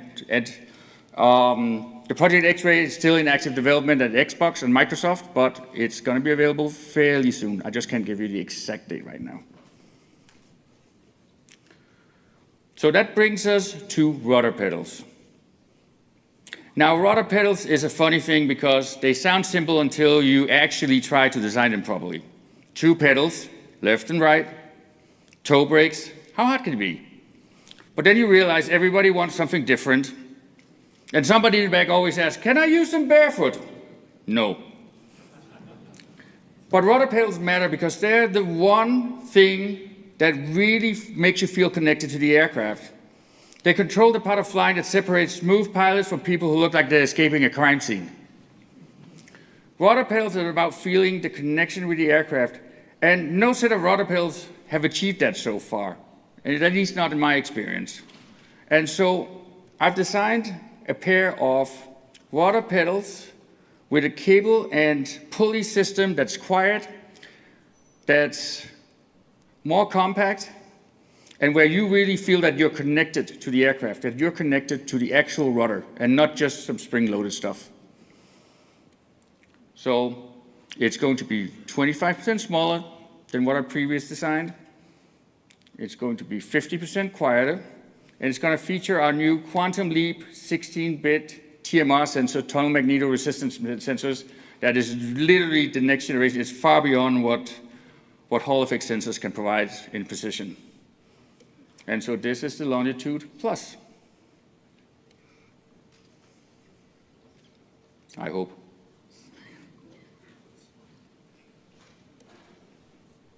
There we go. So this is not completely the final design, but I just want to give you a feel of it. But significantly more compact than what I've done in the past, and it's going to look pretty cool. So Latitude Plus coming in 2027. So the last thing I want to talk about is community and collaboration.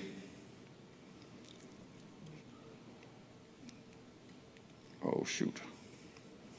I have to go back one, sorry. So flight simulation has always been its best when people build things together. That's why collaborations matter a lot to me. Not closed ecosystem, not walls, real partnership. With developers, with hardware companies, with software companies, with creators, and with the community itself. I want to share to you what collaboration means to me and what it means to other companies in this industry.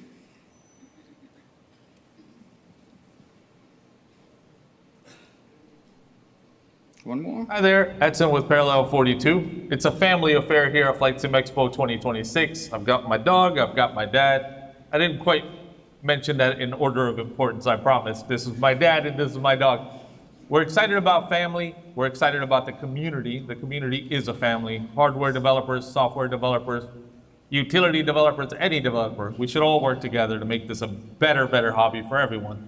And we're excited to be a part of that at Parallel 42. Well, I got thanked for this venue to be so kindful and be so grateful to see my son, a person that's really grown up to be what he is today. Hi guys, Sebastian here from MobiFlight.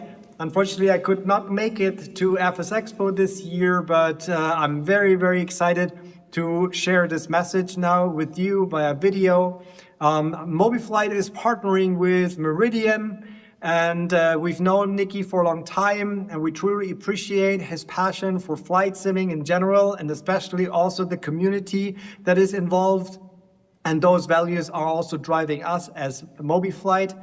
So we believe we're a perfect fit as a software development partner, and we're very much looking forward to collaborating with Nicky's team on all the cool new stuff that's gonna come up. And we obviously wish everyone who is on site a wonderful 3 days of FS Expo weekend, and we are also looking forward to meeting all of you next year, then hopefully in person again. We're from Winflex, and we are the home cockpit hardware simulator developers, and we're happy to work with Meridian and integrate our devices into the Meridian ecosystem to make the customers more convenient to use devices for different platforms. Hey everybody, John from State Level Avionics. Hope you're doing well. Hey, reporting in live from a sunny Chicago. We are going to be flying the Skyhawk up to FlightSimExpo today in St. Paul. Should be a really nice flight.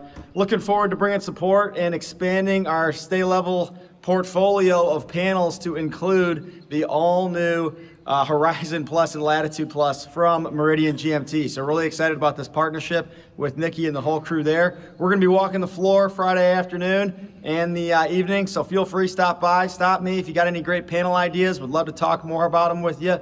And yeah, hope you guys have a great show. We'll see you out there. Stay level. Hey, I'm Thomas. I'm with Tobii Gaming, and I'm excited to be partnering with both hardware and software vendors to make sure that we have a uniform voice to talk to the platform holders and make sure that all of the issues that might prevent the next generation of add-ons, hardware, peripherals to really shine and flourish. So excited to be part of this collaboration of different companies and take the different simulators to the next level.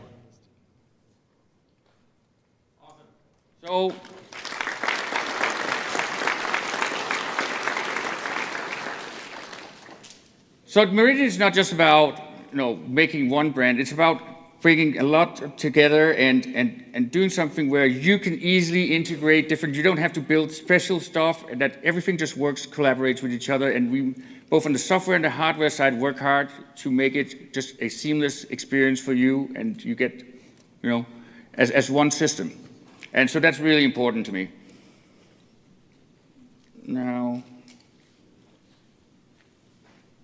sorry. So last I wanted to say is, when I first got into flight simulation, I never would have imagined that I would stand on a stage like this in front of you. Like many of you, I started with whatever hardware I could afford. I learned by experimenting, by crashing, by getting frustrated, and by upgrading one piece at a time. Because flight simulation is not just software, it's imagination, it's curiosity, it's the dream of flight made accessible to ordinary people. And one of the things that's impressed me most throughout my career is in this industry is the passion and generosity and commitment to the people who make this hobby real.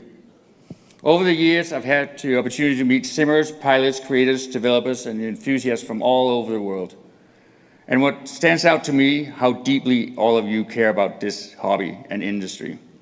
It's not just about the products they use, but about how helping this hobby continues to grow and improve.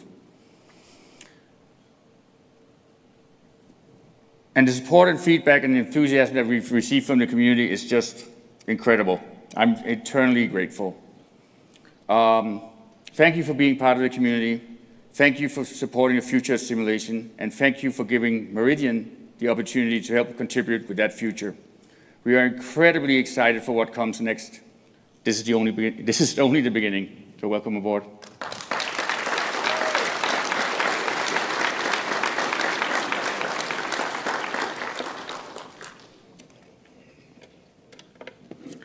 See you down there, right?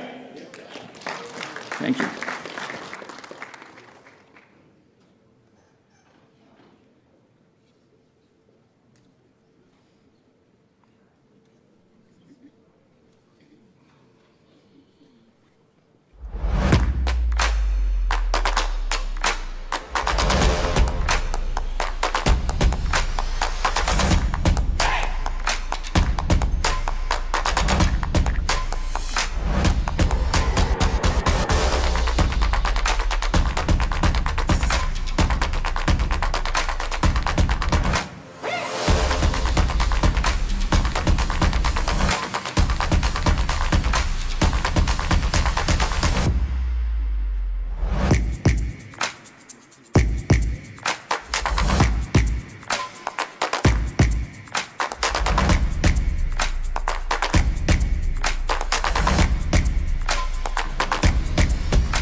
Please welcome to the stage Jorg, Marciel, and Seb from Microsoft Flight Simulator.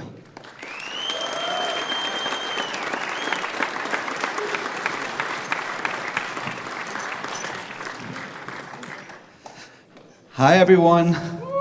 Still trying to figure out how to follow up that huge chihuahua from Edson. So mean. I don't know. Anyways, it's great to see you all. It is most excellent to be back at the FlightSimExpo. This is our third time. The first time we went in Houston, and I wanted to show you something. We wore black, and it was hot as hell and sweaty. And then we went to Vegas, and we're clued in, and we got white. And if you were in Vegas, you know it was cold in that exhibit hall, so we were freezing our butts off. So I have a quick question for you. We're wearing blue today. Any clue why? Now, I didn't hear it. So I give you a clue. It was, I asked Evan, and it's local. Anybody? Mississippi, World Cup. I knew it, Evan. I knew it. So it's the St. Paul Saints, a minor baseball team. Don't ask me why, but that's what we did. All right, so before we start, I just wanted to say thank you. Thank you so much for being part of this awesome hobby. Thank you for engaging on our platforms.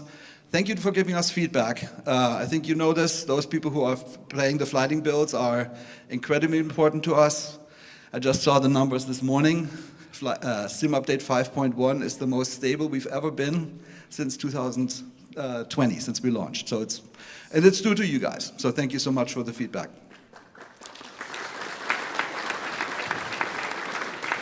Also want to say thank you for being so friendly. You know, sometimes they say there's grumpy simmers and stuff. I don't think that's true. Like, I got hundreds of emails from people on PlayStation saying how nice y'all were.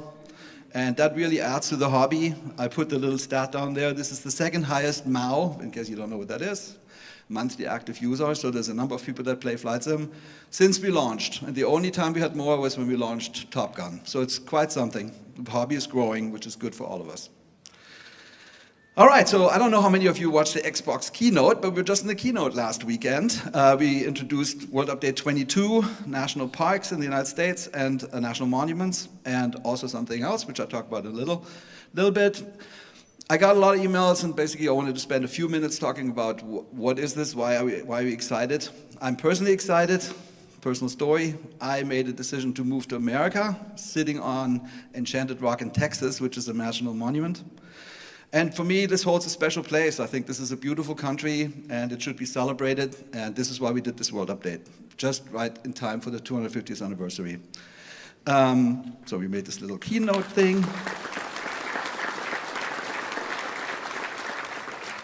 And so what is it? So obviously you saw a trailer. It was not very long, 90 seconds in total, right? So the first 60 seconds showed you some countryside.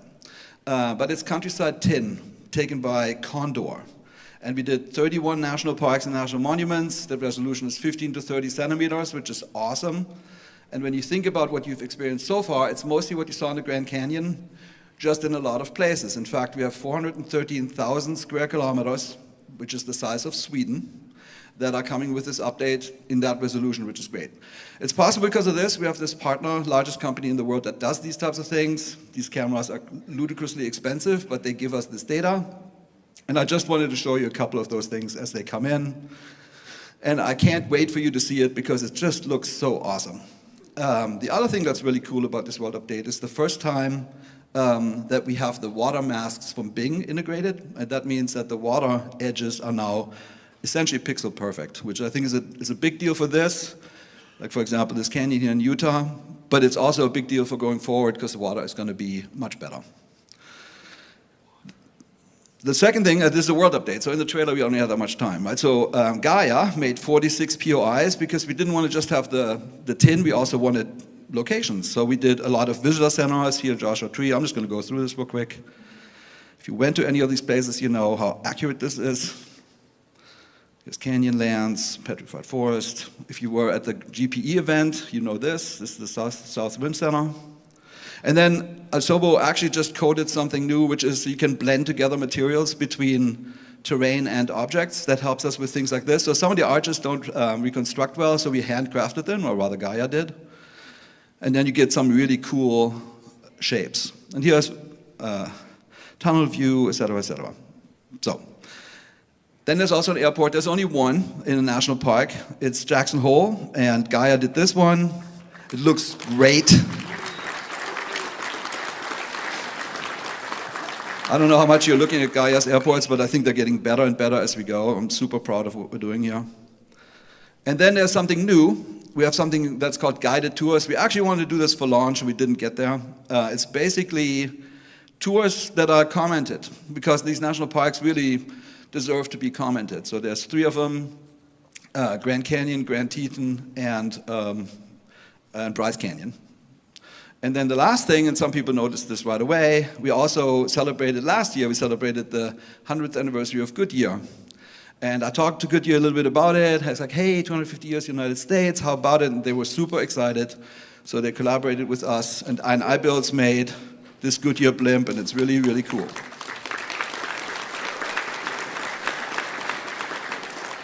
And it's, of course, all free, as always, right? So, and then the Xbox keynote also showed the National Championship Air Racing, which is super good. We're working with the organization that runs this show. As you might know, they moved from Reno to Roswell 2 years ago. This is actually the old picture we used from Reno because it's still in there. So a lot of people ask me, what is it? What are we actually doing? So quick story, we launched the Reno Air Races in November 2021. In 2 different versions. One was sort of a smaller add-on called Expansion Pack with 4 aircraft, and then there was a collection with another 40, basically variances.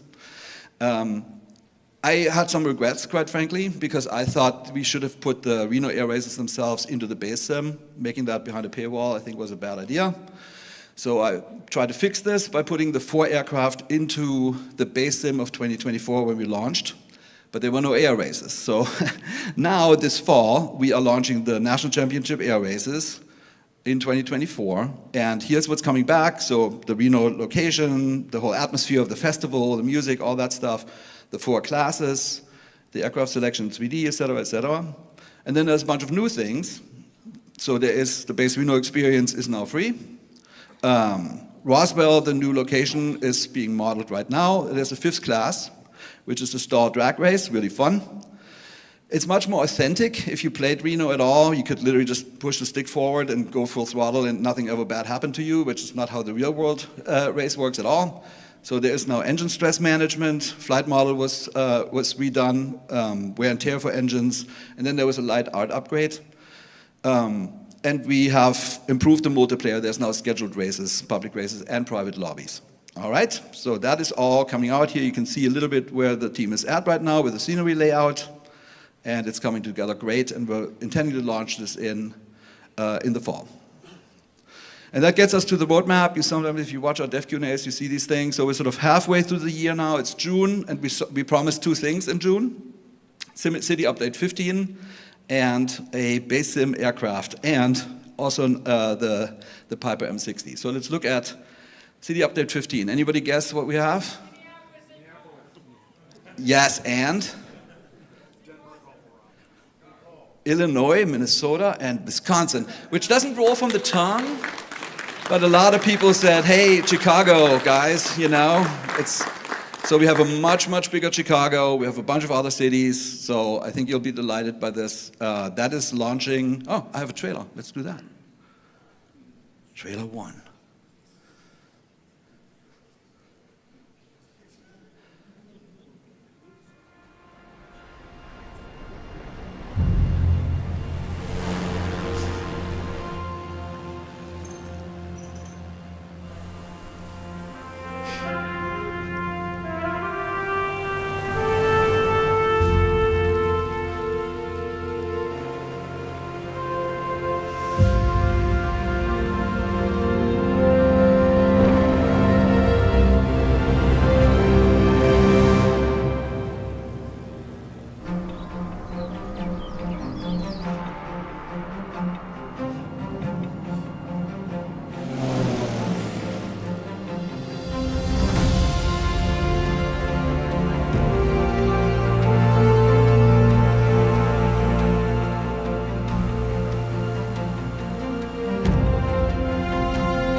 All right, so this is launching as we sit here.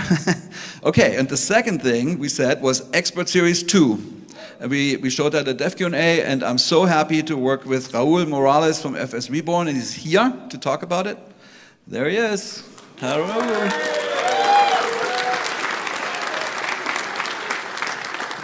How we doing, Minneapolis?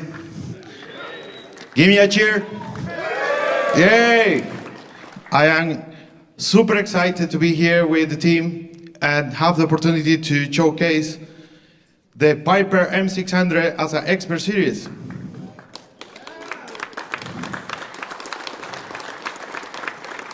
I wanted to bring to the entire Microsoft Flight Simulator community something different. And we spoke to Jörg about this over a year, and we've been working together to bring something that start bringing actually that concept of what is an expert series. So this aircraft is capable to fly very long journeys on low cruise settings, but you can actually go pretty fast at 274 knots. It's capable of having 6 seats and an altitude of 30,000 feet. Let's have a look a little bit inside. So the aircraft will come with a full suite of G3000 suite, and we developed for the first time on the G3000 reversionary mode. So as you can see in there, on the first picture, we can see when you turn on the aircraft, all the display of the engine will be ready for you just as the real aircraft does. We have modeled over 100 circuits simulated for your own enjoyment, so you can have fun destroying it or flying it correctly. And I do encourage you to fly it correctly. With the help of working title, we have developed auto throttle and all the avionics that you see on the pictures. But we went further. We wanted to give you guys a taste of what happens if I don't fly this right. And we put custom engine simulation, custom fuel temperature simulation, pressurization, all that, and you will be thinking, well, it's all this very nerdy. What does that mean? If you fly this aircraft too high and it's very cold, your fuel lines will freeze and have fun. But there is much more. This is an aircraft with consequences that you can see there on the picture. So what will occur is that if you feel brave enough, yeah, I can fly expert series because I am a real pilot. And you enable all those settings and say, yeah, go for it. You better follow the checklist. Otherwise, you're going to be buying a new PTCG engine very shortly. As you can see on this picture, what is happening is the pilot forgot to put the ignition switch. I put all the fuel on and I said, oh, my engine isn't starting. Oh yeah, here is the switch. I went up. But what's going on is the fuel have accumulated on the engine and the combustion chamber just receive all the fuel at once and you get very fancy fires. And it will be very fun to watch, but not very fun to pay for the cost, as you would imagine, as it's a new engine. You will have as well hot starts and hydraulic issues with the aircraft. This is all optional. You can not enable those options and fly the aircraft just as you please. But the whole objective of bringing you an expert series is that actually you can try to be an expert, right? Is not what we want? Yes. Okay. But there is more. Autoland works.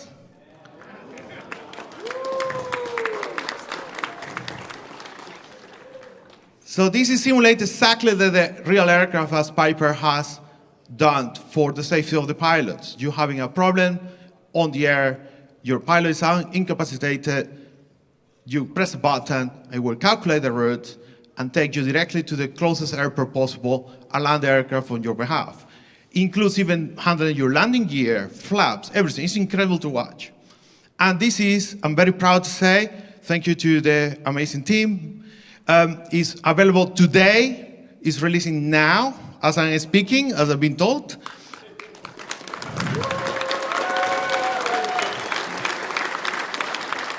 You can, when we finish and the expo open, you can go downstairs to the booth of Microsoft. I will be there and will be more than happy to showcase you the product so you can see how we can break it together or, if you wish, fly it together. Now I would like to introduce you the official trailer for the video of this amazing aircraft.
Raul nearly killed himself trying to get this done for the show today. Thank you, Raul. I'm super happy that we're doing expert series with the best people. Raul is definitely one of those. All right, so now we're talking a little bit about the future.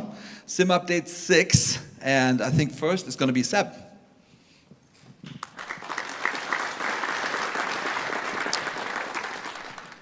Hi, so we're bringing a few improvements to the flight model and the simulation in Sim Update 6. The first one is in the visualization, which we already had before. You can now visualize airflow when it goes down. So this is happening in quite a few cases, for example, in the mountains. It's called föhn in some cases, when the air goes down, or downdrafts in heavy weather, or also wind shear. I have a video which shows, for example, in the mountains, in action. So this is an option you can turn on and off, and you can see the wind airflow. For example, on the side which has had more sun, the air is going up. On the other side is going down, depending on where the wind is coming from as well. On the next slide, here we have we have 4 new assistances to debug helicopters to help helicopter creators make really great helicopters. So one is to help improve tuning the assistance of the helicopter. So this allows to assist to tune the pitch, bank, and rudder assistance. So here I'm switching it on. So you can see there's a PID for the pitch, for the bank, for the rudder, for the collective. So these assistances can be enabled in the assistance menu, and they need to be tuned per helicopter so that they work perfectly. And here you can see how the PID is accumulating and reacting in these graphics. So if, for example, the rudder assistance is moving as I'm turning, and so this debug really helps it making the assistance work.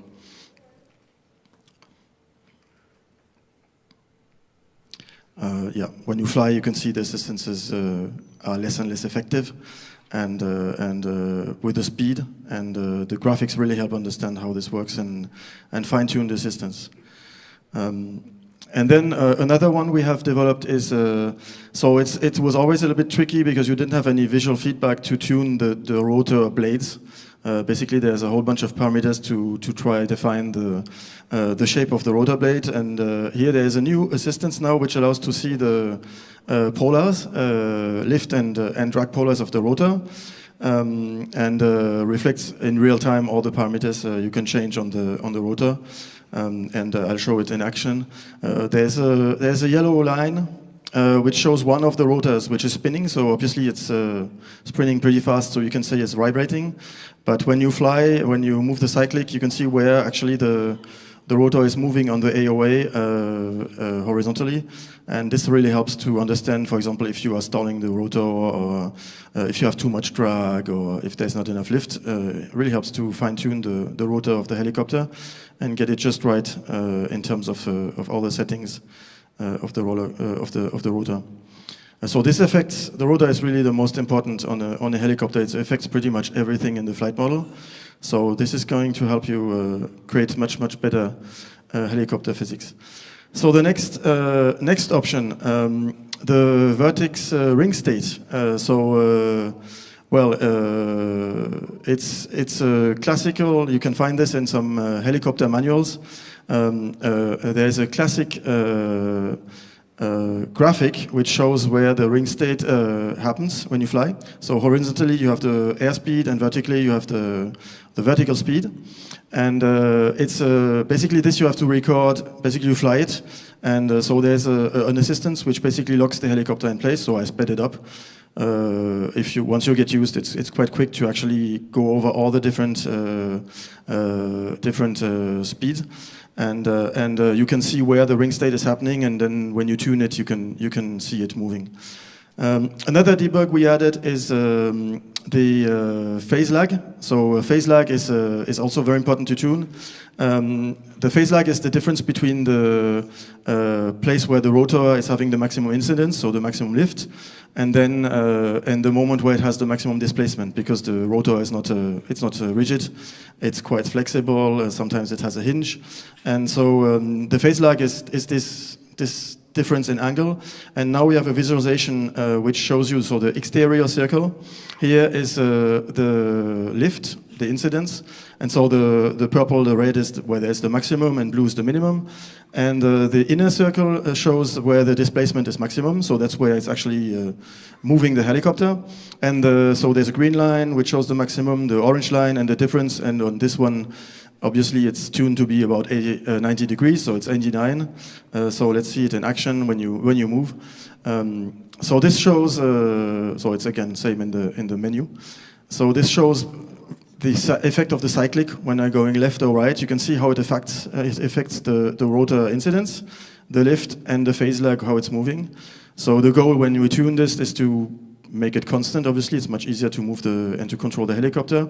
Stay at around 90 degrees, and you can see when I fly a little bit faster, the lift is going to get higher on the opposite side, because that's the dissymmetry of lift of the rotor, and obviously it affects also the phase lag, which is not staying at 90 when I go faster, and so that depending on the way we tune the helicopter rotors, this affects the phase lag at different speeds. Another important, very important addition is, so we wanted to make it easier for users to understand when they're getting into turbulence and how strong these are. And so in the turbulence, where you can visualize all the turbulence in the world, all 3 different types of turbulence, you have now a display of the intensity and what is actually causing it. And we're showing the strength of the turbulence from none to light, severe, extreme, moderate, etc. Then there's a little display which shows what is the main distribution of causes. It could be terrain, like in the earlier videos of the mountains. It can be coming from a TCU, for example, wake turbulence from another aircraft, thermals. And then we have we actually compute the EDR on all the 3 axes, so that you can see if it's more going to be on roll, pitch, and I'm going to show a little video in action. So first with the turbulence on, so I try to fly, so at the beginning there's no turbulence, I fly right into the TCU here, and we can see the turbulence moving up into moderate, and at some point it's going to be severe. It's affecting the different axes of the helicopter, this is a 208 of the aircraft. And here it's getting more and more uncontrollable. At some point it's going to be so severe, I'm really moving the yoke at maximum. For example, here I'm overspeeding even though I'm pulling at as hard as I can. And there's a lot of pitch down at this moment, a lot of yaw turbulence. And here I'm flying back out of the TCU, and the turbulence is going back down to moderate light. So this, we hope, is also going to help people. We have a lot of feedback on turbulence. Some people want more, some people want less. So if you have feedback, it's always good to have a screenshot of this so we can see what you actually had as a turbulence intensity when you witnessed turbulence. And more changes in Simulcast 6 by Martial.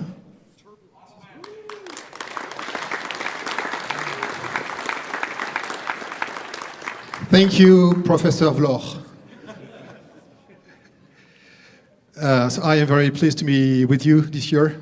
Very exciting to be part of this show. This is my first time. Very glad to be here.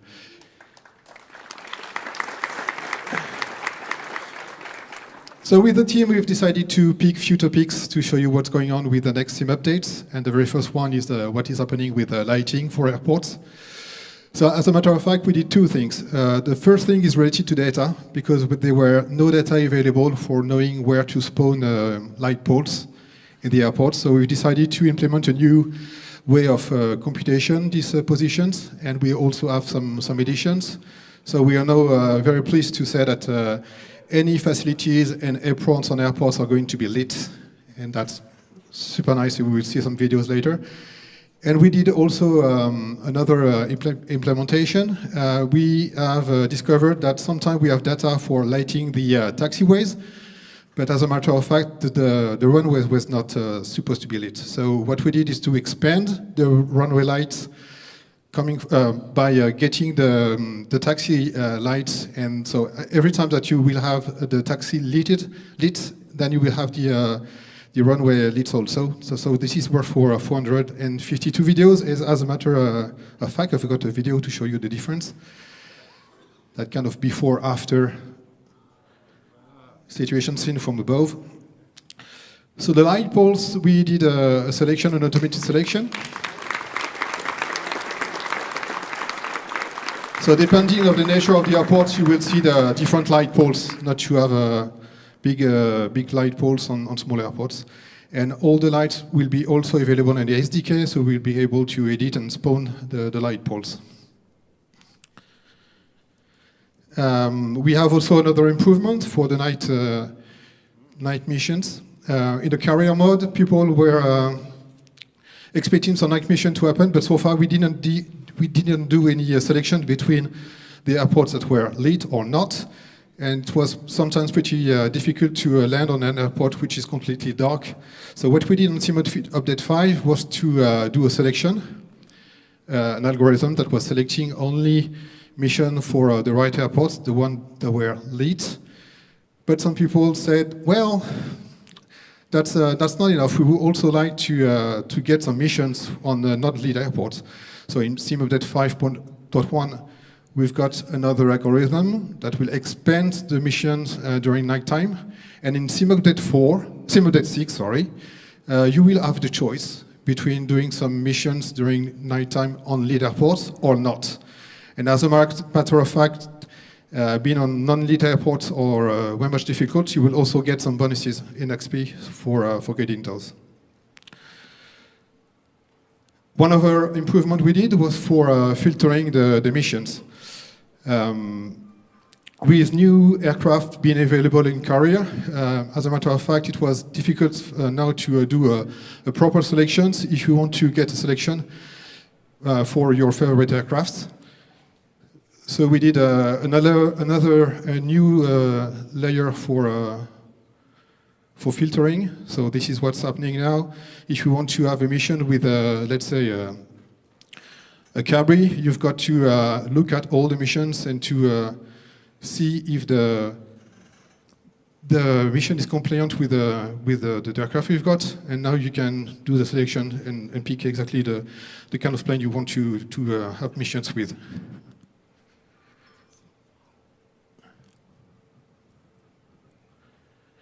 Here we are. And we are pretty glad to say that we've looked at all the feedback from the community, and one of the most desired feedback we were getting was to be able to play boost trips in Flight Sim 2024. So boost trips are coming to Flight Sim 2024 with SimUpdate 4, to be SimUpdate 6, I'm sorry.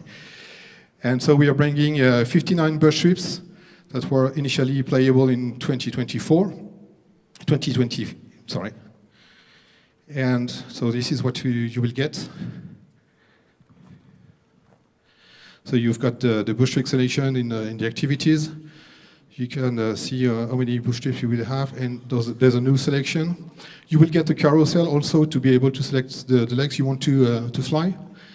And the good news is that now that we've got the EFB on all planes, everything will be, all the live log will be available in the AFB, so we'll now have the benefit from the boost trips and the quality of the ground that we have on 2024. And now we'll give the mic back to Jörg Neumann. Awesome, thank you. I want to talk a little bit about the marketplace. Typically, Julie is unfortunately on vacation, so I'm talking about the marketplace today. As you know, we got some feedback. You gave a lot of feedback, like thousands and thousands of feedback. And so we try to listen, of course. So just to show you a few things we have done and talk a little bit about some things we are going to be doing. So we expanded this down there at the bottom. It now actually says what the marketplace shows. Right there to show some sale. Then we changed the hero selection. The hero selection is now full screen. We had that weird 3-button thing. It didn't really make much sense. So it's much better now. It looks good, I think. We did the same thing here. People wanted to have the scroll bars wider and a general redesign. So basically the team laid everything out. It looks much cleaner. We also did that in the page layout for the product page. The carousel is now consistent. And we just added something recently, I don't know if you saw it. We had this thing called special events, and we never really used it outside of like Top Gun and Dune and those types of things. So we now are running little sales just to show you, to bring some of the best content that really deserves your attention to the forefront. And then there's some other things. So there's now daily releases. If I remember back in 2024, there was all these concerns. We only update ever so often and things got stuck. So that's completely not true anymore. We're now launching every single day on both 2020 and 2024. I think you probably noticed this, that updates to aircraft or airports and those types of things come much, much faster now to the end consumer. On PS5, we had started to let content in. We have like real obligations to keep that super stable, which is why it makes me so happy that SimUpdate 5.1 is the most stable we've ever been, because otherwise Sony will get mad. So we have added some debug tools for aircraft. We're going to add some debug tools for airports soon. Then there was all this stuff with what showed up at the top. You know, there was some commentary on are people manipulating how the voting system works and those types of things. So we looked into this. We actually did identify inflated user scores, and we removed those now, and we will continue to monitor this moving forward. Yes, check it out today. All makes sense now. We also changed, there was this funny thing, I went to Steam. I don't know if you guys go to Steam, but I went to Steam and I sorted the entire Steam catalog by user scores. And guess what shows up at the top? Cat games.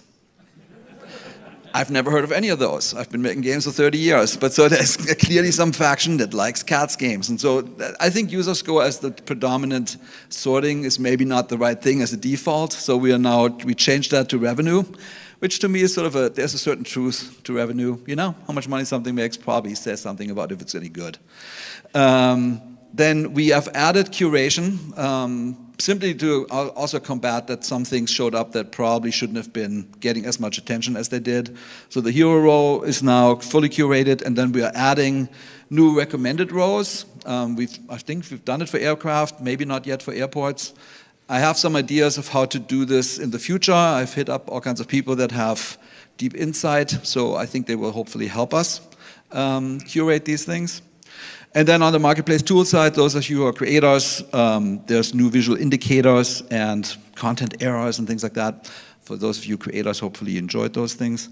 And then upcoming, user-facing, trending now, bestseller sections will go up to 100.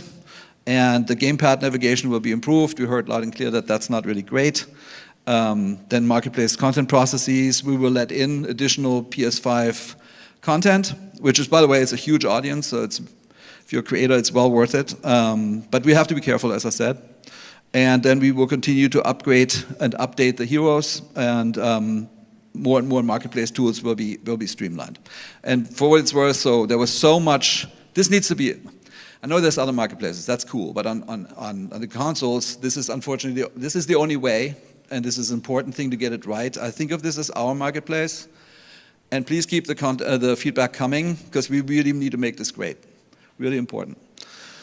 Okay, and then a new feature. Ta-da! I was thinking about doing it today, and I said, I'm chickening out. So we're doing it whenever Sim Update 5.1 comes out. Gifting now works. We talked about gifting a lot. There are a couple of restrictions on it. So it's only to friends. Friends does not own the item, otherwise you can't gift it. You can only pay in certain currencies, because there's some gray market stuff. And you can't gift VCs. But finally, gifting is coming, which I think sort of fulfills the promise of, hey, you can rent things, which, by the way, is working really great, and now you can gift things to friends. And then I want to talk a little bit about AAU 5. So I used to think of AAUs as simultaneous to sim updates. If you paid attention, then you saw that sim update 5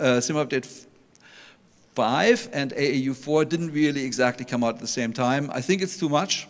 I think our team was overly stressed out, and so I think I want to detach this. This will come probably a week or two after the sim updates roll out. And I wanted to show you which are the next 5 aircraft that we're upgrading. So this is an original from INI Builds, and INI Builds is now bringing it to the 2024 standard, added Korea as appropriate. Then the Boeing 307 was originally from Airplane Heaven on 2020. This has been rebuilt by INI Builds, and with a lot more detail. The 707, also from Airplane Heaven, completely rebuilt, and we'll talk about this in a minute. There's one more seat left.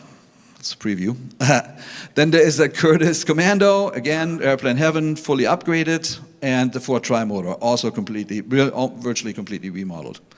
And that brings us to Famous Flyer 10, the Boeing 707. Wasn't what we wanted it to be when it launched. Heard a lot of feedback, and now we have changed developers. It's now a collaboration between Working Title and INI Builds. And to tell you more is Chris Burnett from Working Title.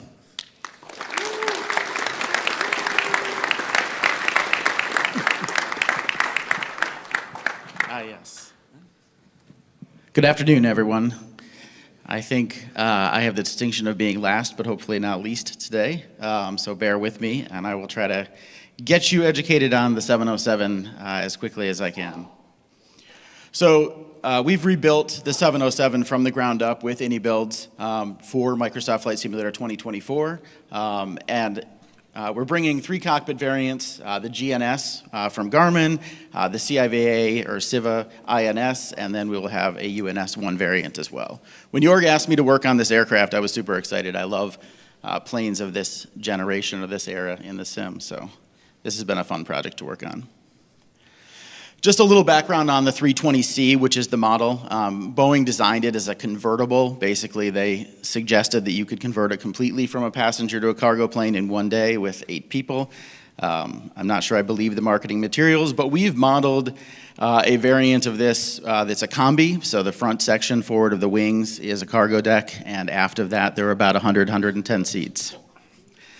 So we faithfully modeled that configuration, including the cargo door and passenger entry from the rear.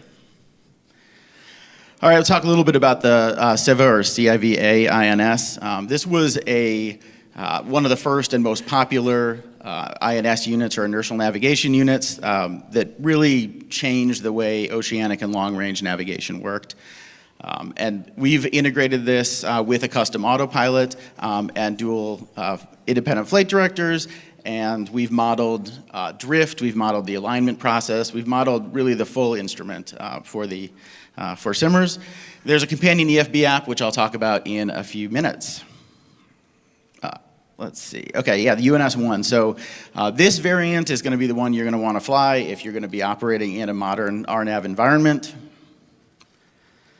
And this is the RDR-1 weather radar, another instrument that was common in the 707 that we've built as well. And something I wanted to point out about all 3 of those instruments is they'll all be made as sim attachments, which means they'll be available for other aircraft developers in the sim once the sim releases. So you will hopefully find these instruments in other planes in the future. All right, so I want to talk about the EFB app. 707 has a custom companion EFB app, a variety of features. Focus first on the SIVA tab on the EFB. So what this does is essentially automate the process of loading and managing waypoints inside the SIVA. The real-world SIVA can only hold 9 waypoints, ours as well. That means that for any flight plan that's more than 9 waypoints long, you're going to need to rotate or cycle waypoints through the SIVA. The EFB app just makes that really easy to do. You can optionally load arrival, departure procedures, but of course you can turn that all off and do it yourself if you're a masochist. We've got takeoff and landing data in the data cards tab on the EFB app. So you get takeoff performance information, landing performance information, and then constantly updated EPR or thrust targets available based on pressure, altitude, and temperature. There's a bunch of user options. I've listed a few here. There are still a few in development, but things like align time, light and dark mode for night flights, a couple of different HSI behavior choices, an option to convert the altitude alerter to a pre-selector if you want your autopilot to intercept altitudes. But my favorite feature is by far the virtual flight engineer. There are 12 flows that the flight engineer will go through, basically from pre-flight all the way through to securing the aircraft. These are all read out loud by the virtual flight engineer, and you can sit there in the cockpit and watch the flight engineer go through every step, which is a really cool and fun feature. It's a complex aircraft, so it's nice to be able to see how each of the systems get set up. In addition, the virtual crew will make call out to different phases of flight, mostly during takeoff and approaches, but there are also a few others throughout the flight that you'll hear. And finally, the virtual flight engineer can, of course, manage the systems that would typically be managed by the flight engineer on his panel, things like fuel flow, pressurization system, those types of systems.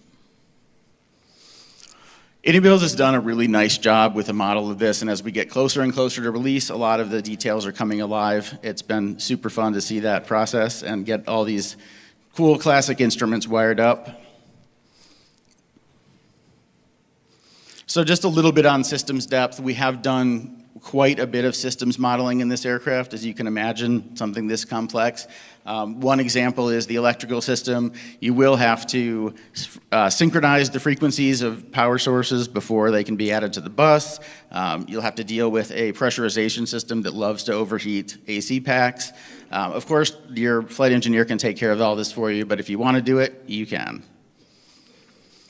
Another interesting thing about the 707, so the control surfaces are flying control surfaces, and I've seen and been familiar with those on the elevator or the pitch control surfaces, but I hadn't really seen them on ailerons before. So the way this works is essentially the control wheels in the cockpit are wired to tiny control tabs on the surfaces, and those aerodynamically fly the control surfaces into the position the pilot wants. A KC-135 pilot I was chatting with about this referred to this plane as the original fly-by-wire plane, which I thought was kind of funny. Okay, we've got a custom autopilot, represents both the capabilities and limitations of an autopilot of this generation. Don't expect modern digital precision out of this autopilot, but there are dual independent flight directors, each with their own guidance computers, just like the real aircraft. Okay, we've also simulated water injection. So this was an option on the 320C, essentially a feature to enable greater thrust for hot and high departures. So you can try that out. And we've, of course, simulated directional gyro compass drift and the systems in the 707 that counter that drift. The aircraft will be career compatible. And so that's it. Thank you guys very much. I hope you're looking forward to it, looking forward to getting it in your hands. Back to you, Jörg. I'll speak fast because we're way over time. Okay, so upcoming releases for the rest of the year, we just showed. So simply Update 15, launched just now. World Update 22 is going to launch July 4th. Sim Update 5, interesting, right? So we're still at it. As I said, the 1732 is looking really good. We promised our test team at least a week with the build before we put it out, after flighting feedback is all green. So it could be happening in the next few weeks, but it has a knock-on effect on Sim Update 6, so expect that a little bit later. I think now late July, August, maybe, and that tells you something about the AAUs we just talked about. And then our planes, I think you saw the M600 launch today. The blimp is launching July 4th, and then we've already announced the super awesome Praetor that's coming later this year. Yes, Chris, right? Mm-hmm. And then all the AAUs. And the AAUs, I just want to say, we're still learning. Some of the payware planes we launched were probably not as great as we should have done it, but we will fix them. That is a commitment from us. All right. And the only other thing I want to say is we are starting this community versus creator tournament. And Evan and I talked a little bit like, hey, you have these racing modes and all this stuff. Let's do something fun. So that's now available down at the show floor as it now opens. You can qualify. Here's a bunch of rules. I think 2 of you with the best times can play against some influencers, community folks. And I think it should be fun. We hope that this is something we can do every year going forward. We're obviously launching the National Championship air races later this year. So there's going to be more and more sort of like, hey, let's do a little bit of competitive stuff. Might be fun to do. And I think that's it. The sky is calling. Thank you so much for having us.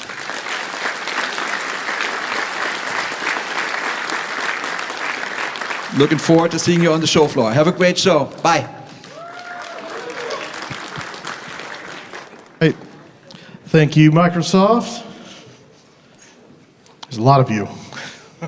All right, guys, before you leave, there's a couple things we've got to do. So stay down, sit down, don't get excited. So first of all, I'm the SIVA masochist he was referring to on the 707, so I don't need any of that automation stuff. But note, since you're here, you all have your badges already. So tomorrow, for when the show opens, you're not going to need to go and pre-register and get here early to do any of that. You've got your badge already. That's already set. So just keep that in mind. There's no sense in getting here way early because they're just going to open the doors when it opens and you can go in. So we do have all the security and stuff that we have to do. We're going to avoid going through the security again today to get down there in just a second. And so as a result of that, I'm going to be dismissing you, but we have to do so we can be in an orderly fashion. Gotcha. So tomorrow, the exhibit hall opens at 9. We are going to go down here in just a minute, and you can go down now for a few hours, but tomorrow opens at 9 a.m. So don't please camp out at 7 a.m. That just makes everybody nervous.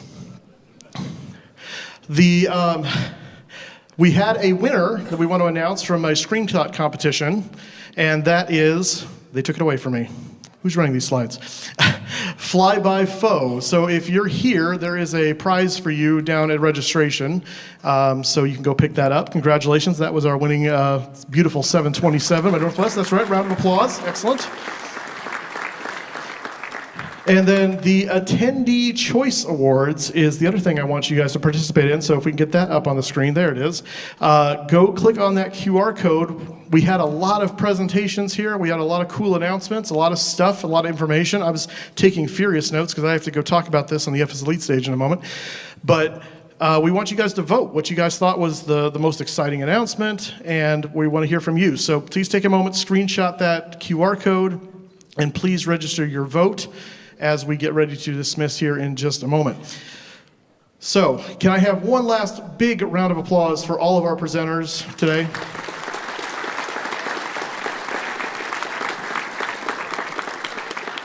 All right. So with that, I'm going to ask that this section over here, if you guys are ready, you can now get up and head toward the exits. The rest of you, I need you to stay seated. Do not make me issue you a phone number. Everyone will be able to go to the floor. Don't worry, there's nothing there waiting for you that you can't get if someone else gets there first. But we don't want people running over each other. Safety first, just like in the aviation world, safety first, safety first. And while you're sitting there, please be registering your vote for our Attendee Choice Awards. Yeah, I just did.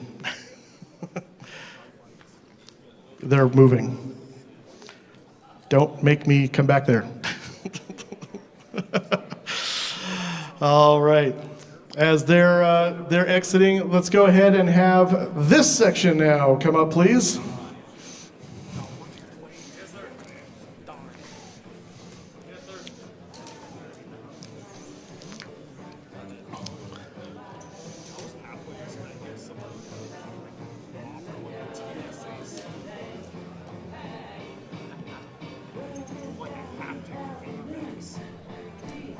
Yeah.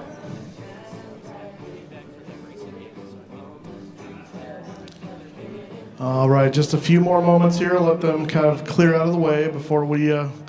I'm very proud of you guys for following directions, I gotta say.